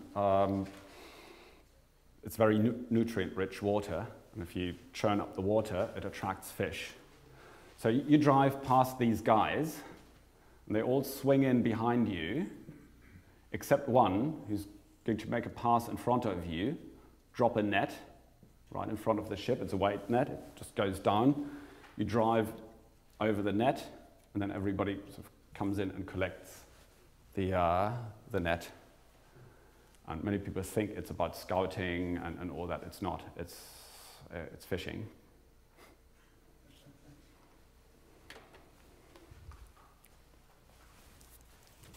It doesn't mean that it can't happen. Again, anything that I say, especially if I say it very categorically, as all things in war and similar activities, of course, people never stick to the rules. So always keep your eyes open, but most of those reports are not credible. If I hear, we've been pursued at 2 cables by this skiff doing 14, 15, 16 knots all the time, if they've been pursuing for 2 hours, they weren't pirates. Yeah. Because either they would have attacked, or they would have made up their mind and said, no, not worth it, we're going elsewhere. But nobody's going to waste 2 hours worth of fuel just to keep up with some bulk carrier or container ship. Yeah, and everyone out there that doesn't have armed security is very nervous, and everyone sees Bigfoot 5 times a day. Well, some of the masters, and I've seen some really well-defended ships, they're okay about it, saying, we're pretty sure we can ride them off. We've got plenty of razor wire, we've rehearsed evasive maneuvering. They're okay. Some of them are okay, and then there are others that are, no. They get on the VHF when they pass 16° north, and they don't get off it until they reach Mumbai. It is comical at times. We've had, those are guys, they've been at sea for 30 years, and this night passage that I told you about, there was this bloke in the group ahead of us, and we were catching up with him, and He goes, I've got a suspicious contact 4.8 miles on my starboard quarter. He's like, 4.8 miles? Okay. And warship came up on VHF and said, all right, yeah, okay, we don't have anything there, and just keep an eye on it. He came back 15 minutes. Yeah, it's still there. It's still on our starboard quarter. It's still 4.8 miles. And it went on like that 2 or 3 times. And what happens is on most radars, at some stage, you'll get false echoes. And they look like a real echo, and the only way you can actually distinguish it is that it never moves.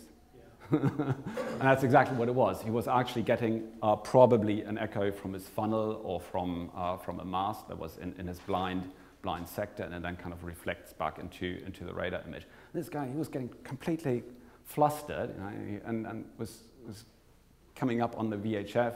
I need a warship, I need a helicopter, and everything. And I was like, yeah, okay. Now, is that contact coming any closer? No, he's still at 4.8 miles.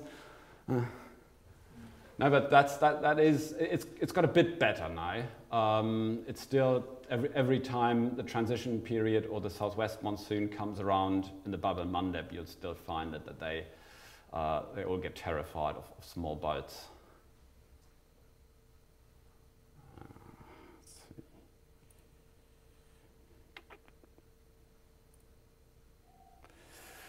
And this is a typical situation where the security companies actually pitch in, and I'm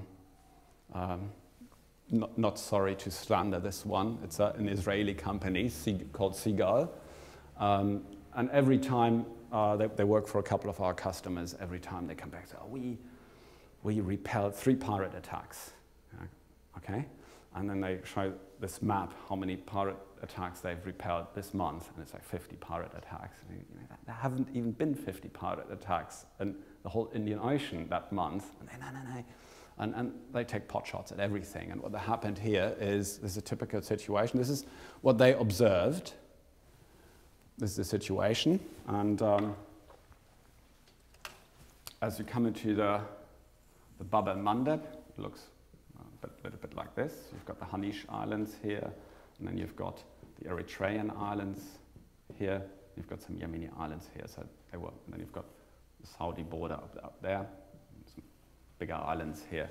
So they were coming down here, basically seeing these boats, Yemeni style, on this side, and those boats, they do look similar to the Somali one, but you can see they're longer and not as deep-hulled as the Somali type. This is a Somali type here, and these guys are Eritreans. And they were here. They were clearly rendezvousing, and when they turned up with their ship, they just kind of broke away, and those guys just did a drive-by about 2-3 cables from that ship.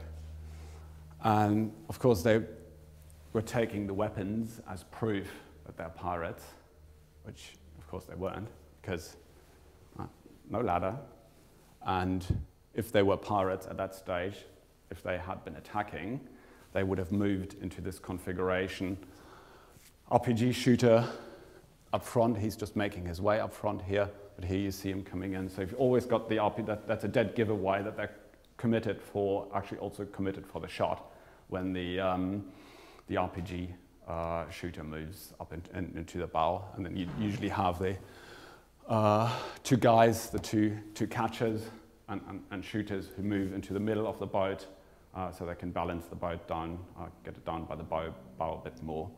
And of course that just doesn't compute. So it's just guys there. Unfortunately, that's the main problem with all the mistaken engagements that we have, that people just simply do not know what the opposition looks like and what sets them apart from legitimate and even not so legitimate other traffic that takes place in the area. And this is a similar situation that you have up here, except that the rendezvous partner, actually they were also Yemenis. What this is most likely, you see that those boats are very crowded. It's a human trafficking operation. That's quite common. You'll find two major rackets in this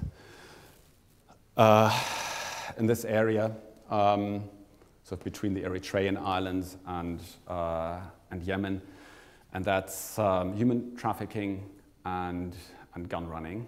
And then as you come further down, there is a sea boundary between Eritrea and Yemen, and it's been moved in favor of Yemen a couple of years ago. But Eritrean fishermen are still allowed to fish in those waters, at least officially. And the Yemeni fishermen have got a problem with that, of course, and so they have sort of disputes that usually involve the use of weapons. So sometimes even you'll actually be party to, or at least witness, just armed disputes between Yemenis and Eritreans in that area, and that's it. They're not pirates, yeah. From a business perspective, you know, what is the backlash from a company like Seagull? They're proving to that maybe uneducated, you know, shipping company that, hey, yeah, we are legitimate, you need us all the time. What's the backlash from that? You know, I mean, they may know that, but they're proving their worth. Yeah, unfortunately, it's not a lot yet because it's still a seller's market. There is, like you said, there is a demand for armed teams. And I've had guys from shipping companies tell me in the face, you know, I don't care if they pop off some Yemeni fishermen or Eritreans, you know, as long as they keep the pirates away. Dirk, was this the one you were talking about? Maybe it was worse.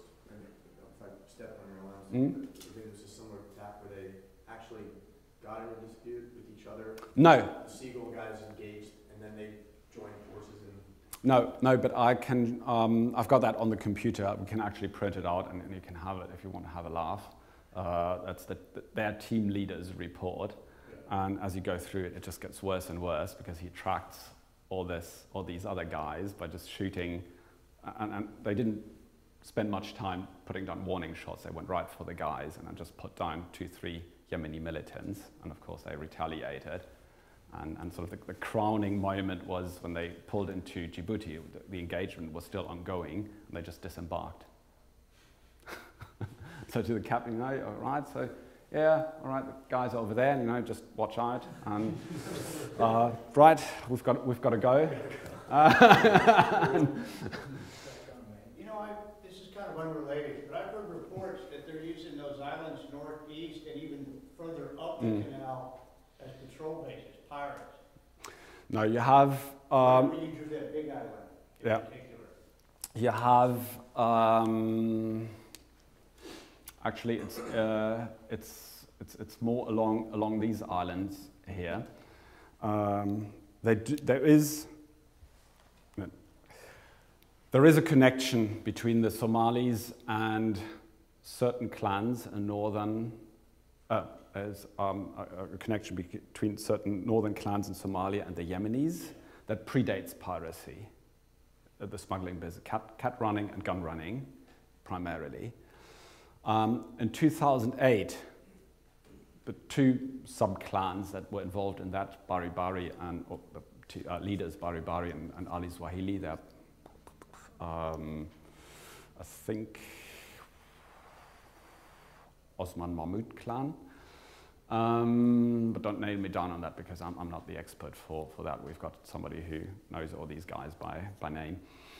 And they at some stage decided that they, you know, sort of with spare capacity, they wanted to get into piracy as well. And there is credible evidence that some of them actually get shelter in Yemeni waters, and also, by the way, in Djibouti waters, right outside the naval base. There's a little island, and that they actually have a fuel dump there that they use in order to resupply. That is known, but it is a relatively minor problem. We're talking about probably 1 or 2 attack groups with maybe 30 to 40 pirates. But of course, this is also the area where they always report these swarm attacks, you know, 20, 30 skiffs and all that. And no, those are just fishing boats. Another typical behavior in that area is for the smugglers and again, that's what many take as aggressive behavior, is as they go from one side to the other, they kind of remain close to bigger ships so that the Yemeni Coast Guard doesn't pick them up. And so they just hide behind some dhow here, and then you come up in your ship, and they'll just nip right behind you like that. It looks like an attack. It looks like they're going for you. But what it is, in fact, is they're trying to get in close behind you into your sort of to make it more difficult to detect the small boat by radar. And then once the next ship comes up, they try and get behind that and so forth. They kind of leapfrog from one ship to the next. But Dirk, as this is unfolding, the team leader's quarterbacking the situation. He's got to assume a certain level, whatever that is. And so even though he's recognizing time through, I mean, he's at that kind of battle ready stage with the ROE procedure and escalation force and stuff. That does not, of course, if you've got predefined rules for use of force, then it, of course, doesn't make a difference at that stage. If he approaches and you go through your escalation of force, firing your flare and showing your weapons, and he still comes closer, you put down a warning shot, and then they see that, okay, they've got an armed team on board. That's why you'll find that this is actually also the area where all the pirate attacks are deterred. Of course they're deterred because they're not pirates. But that's exactly the point, that you go through your rules for use of force, and that you understand that what has just happened to you is not a pirate attack, but a suspicious approach. Because then if you go out and say, right, we're under attack, then it means that you'll start tying down naval assets. They'll be looking for something that isn't there. So you'll be wasting other people's time, and you'll be probably drawing off naval assets from where they are more needed. I don't know how accurate this is, but I mean, this shows 2011 attacks, and it shows a lot of attacks to the north of that island. And it says, what is it, anti-shipping activity messages? Are these some of the messages that are sent out from... That's O&I. Yeah, from, what is it, AK, or I forgot that acronym. That's the European, that's what AK, that's what our shipping company is. AKE? Yeah. Well, those are the Hanish Islands that you've got up there, and most of those attacks aren't actually attacks. If you look at Marisk, then you'll see, let's see if we've got a good view of the chart here. What was that, 2011? Yeah, this is all from 2011. I mean, this chemical tanker here says he was fired upon by an RPG, 28 September. I mean, obviously it's going to happen, but it just looks like... Well, they like the northern side of the island, though, it looks like. If you look at these icons, the orange ones are failed attacks, which means, as a minimum, they've opened fire on the ship. Yellow is all the stuff where they reported attacks and cited weapons and whatnot, but where nothing actually ever happened. And you'll see that most of them, we actually downgrade most of those to suspicious activity, because it's just that. If they fired an RPG, that's usually a pretty sure sign that, well, either they've been ticked off by the security team, or in fact they were real pirates. So you can see it's not as far north as people would like to believe. According to his, yours goes further. What you're looking at? Not much. No, it's pretty much 15, 16. You've got a couple approaches up 16 north. It stops pretty much northern border of Yorkshire. Yeah. Hey, and intel's good, but you don't want to be the first ship now north of that. Yeah. We had our game fish. Yeah, but it's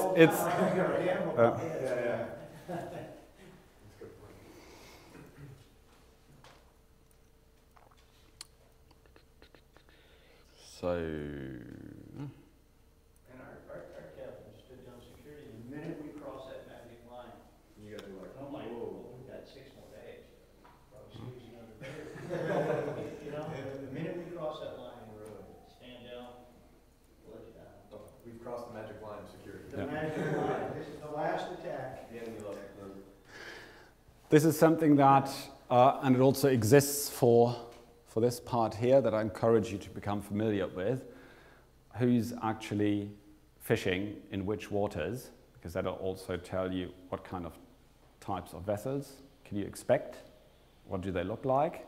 Basically, as you have your own recognition manual, when you drive up the Red Sea, then you see, all right, those are Yemeni waters, those are Eritrean fishing waters.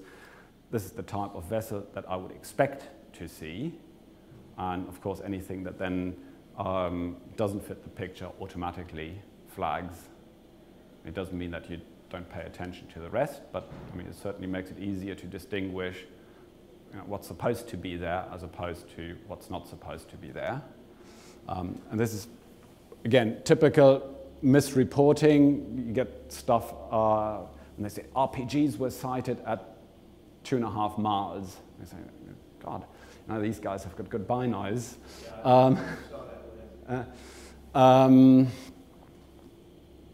This is a typical Yemeni small. They've got a plastic type of skiff as well. And they put little strip lights on wooden poles for fishing, and it looks like some kind of mounted machine gun or RPG to the less experienced. So knowing about these things is quite helpful, of course, because then you know what you're looking for, and you know what is there that can actually deceive you and not look like it's supposed to. And this is in the Gulf of Oman, but this is this typical situation that I showed you, where the guys were just idling as we came by, and then they all picked up speed. This one Omani skiff that you've got in your papers, they just passed us by and nipped in front of us, dropped their net.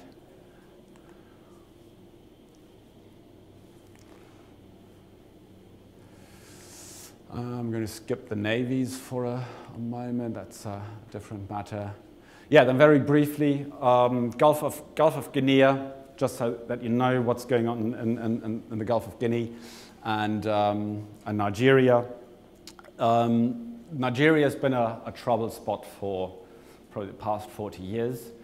And in fact, the citadel that so many people thought has been invented as a part of a reaction to Somali piracy was actually invented in Nigeria back in the 1990s, and is still successfully used by many ships and platforms there.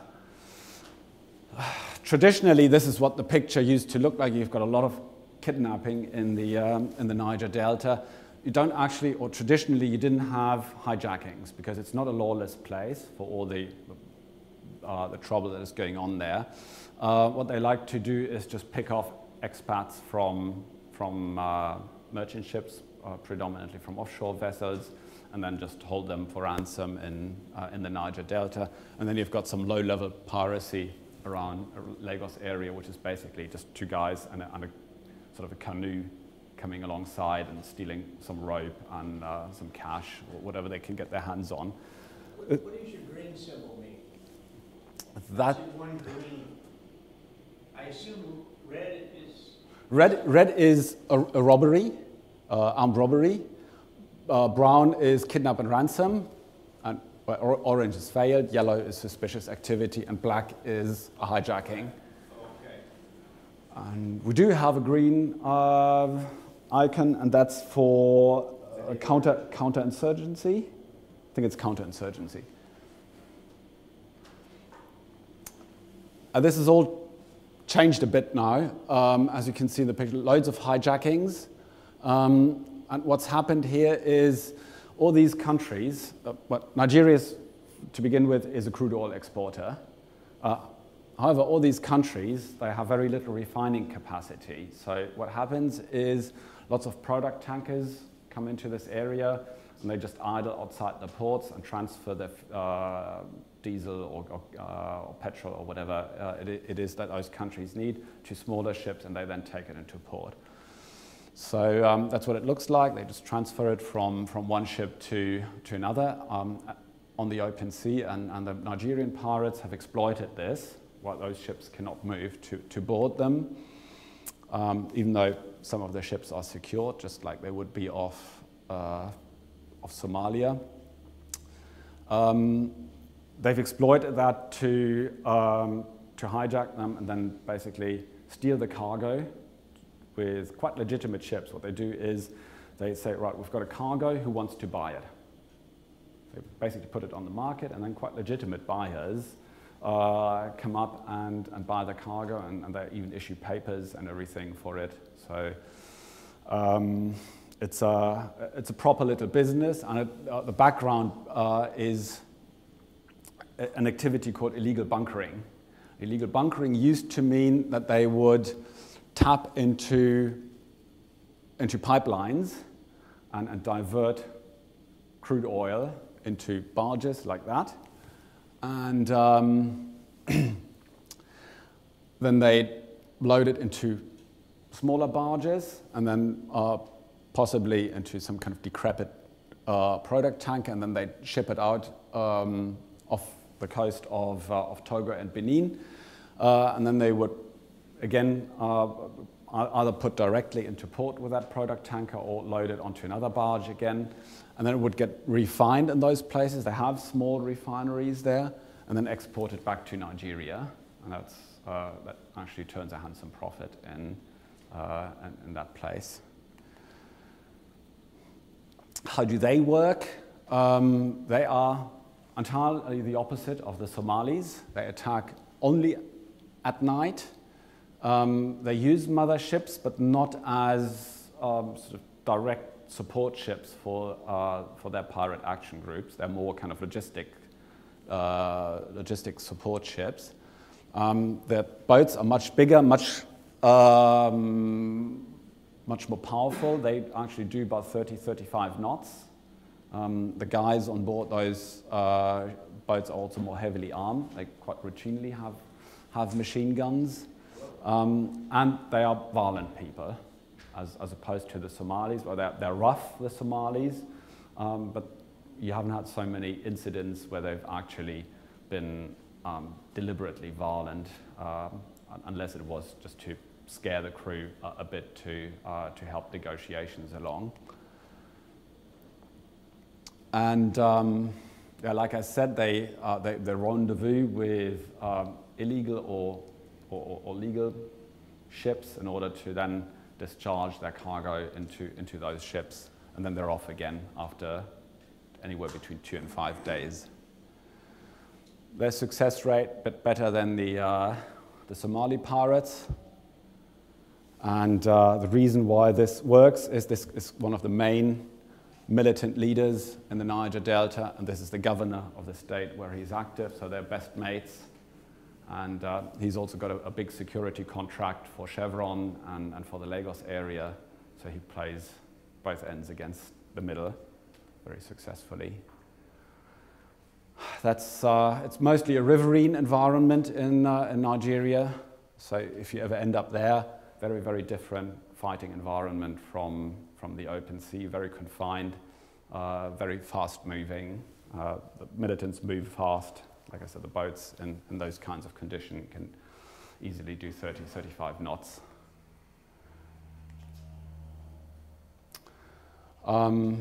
Straits of Singapore and South China Sea, whatever you've read about it before, that's kind of stopped that kind of activity. At the moment, what we're looking at there is that people are hijacking tugs on demand. And tugs are, there are thousands of tugs in Indonesia because all the traffic is moved back and forth on barges. So they actually, if they find a buyer for a tug, then they hijack that tug on demand, repaint it, give it a new name, new papers, and that's it. And the crew, they used to kill the crew back in the days of the ghost ships. What they do now is they just put them in a lifeboat and just set them adrift. And now you've got a bit of sort of your typical armed robbery going on around a couple of islands in the South China Sea called the Anambas Islands, and those are all night attacks. and the Southeast Asians are really the kind of the masters in terms of the skill level that they have. They can board a ship at 25 knots.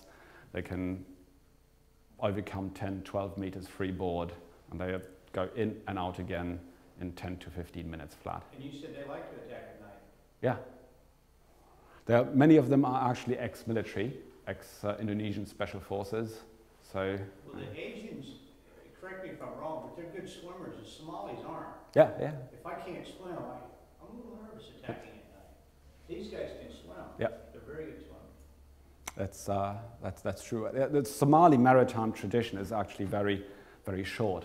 The whole fishing industry that everybody claims it has been destroyed now has really only been set up in the 1970s. It was sort of a central planning thing. And before that, fishing and seafaring has a very low social status in Somalia, whereas all these people, they are people who live on and by the water. Yeah, and you see totally different type of boat, much faster, and that's a thermal imaging photo. You see the boat here, and you see the pole with the hook going up to this on the side of the ship. And that was that. I'm not going to go through the outlook with you. That's something that you're going to hear enough about.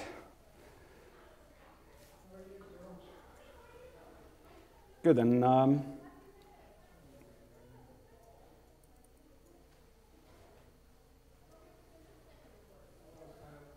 have a little Somali pirate war game so that you can get in your adversary's frame of mind.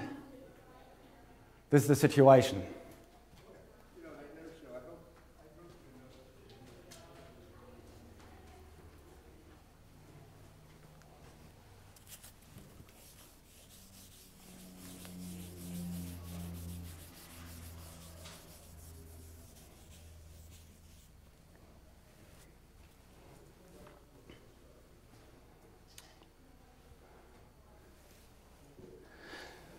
So these are the ports and locations that you should be pretty familiar with. There's one more it's pretty new now.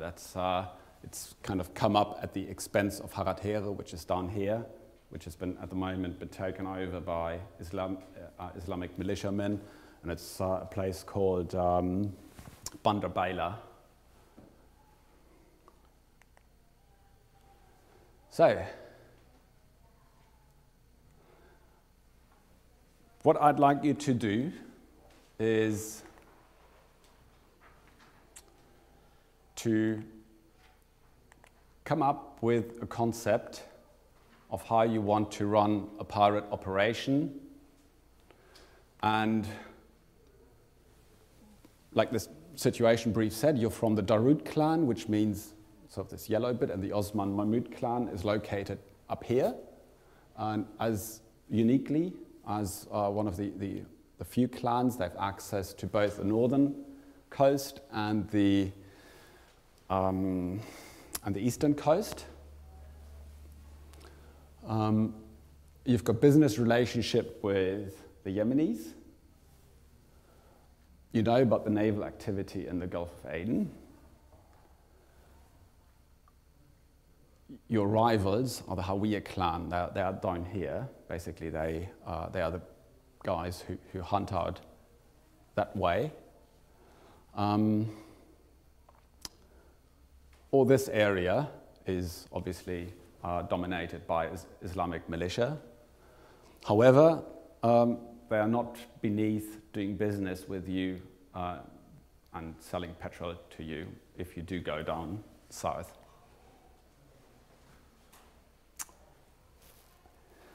And now you have the choice, with the money that you've got, to kit out your pirate group. The guys are not getting any money. They're paid on success only. So you put together a pirate action group, and you've got the choice to also buy some intel. Do you want to know about shipping routes? Do you want to know about recent naval action? Do you want to know about ship types? So, then if you just sit down together, take about 5 to 10 minutes, put down your basic pirate operating concept. Where do you want to operate from? Where do you want to operate against?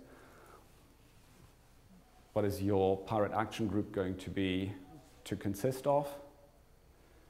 And how do you organize yourselves? First thing is, of course, because you need to come up with your pirate constitution. And the Somalis are very democratic. They don't need lessons in democracy from us. So you need to elect who's going to be the leader. Good question. What time of year is it? Huh? What time of year is it? It's now. So, So okay. late transition period's just about to end. I know that Steve. He's a fall guy. 15 grand, correct? 15, yeah. I know. We really got a lot of money.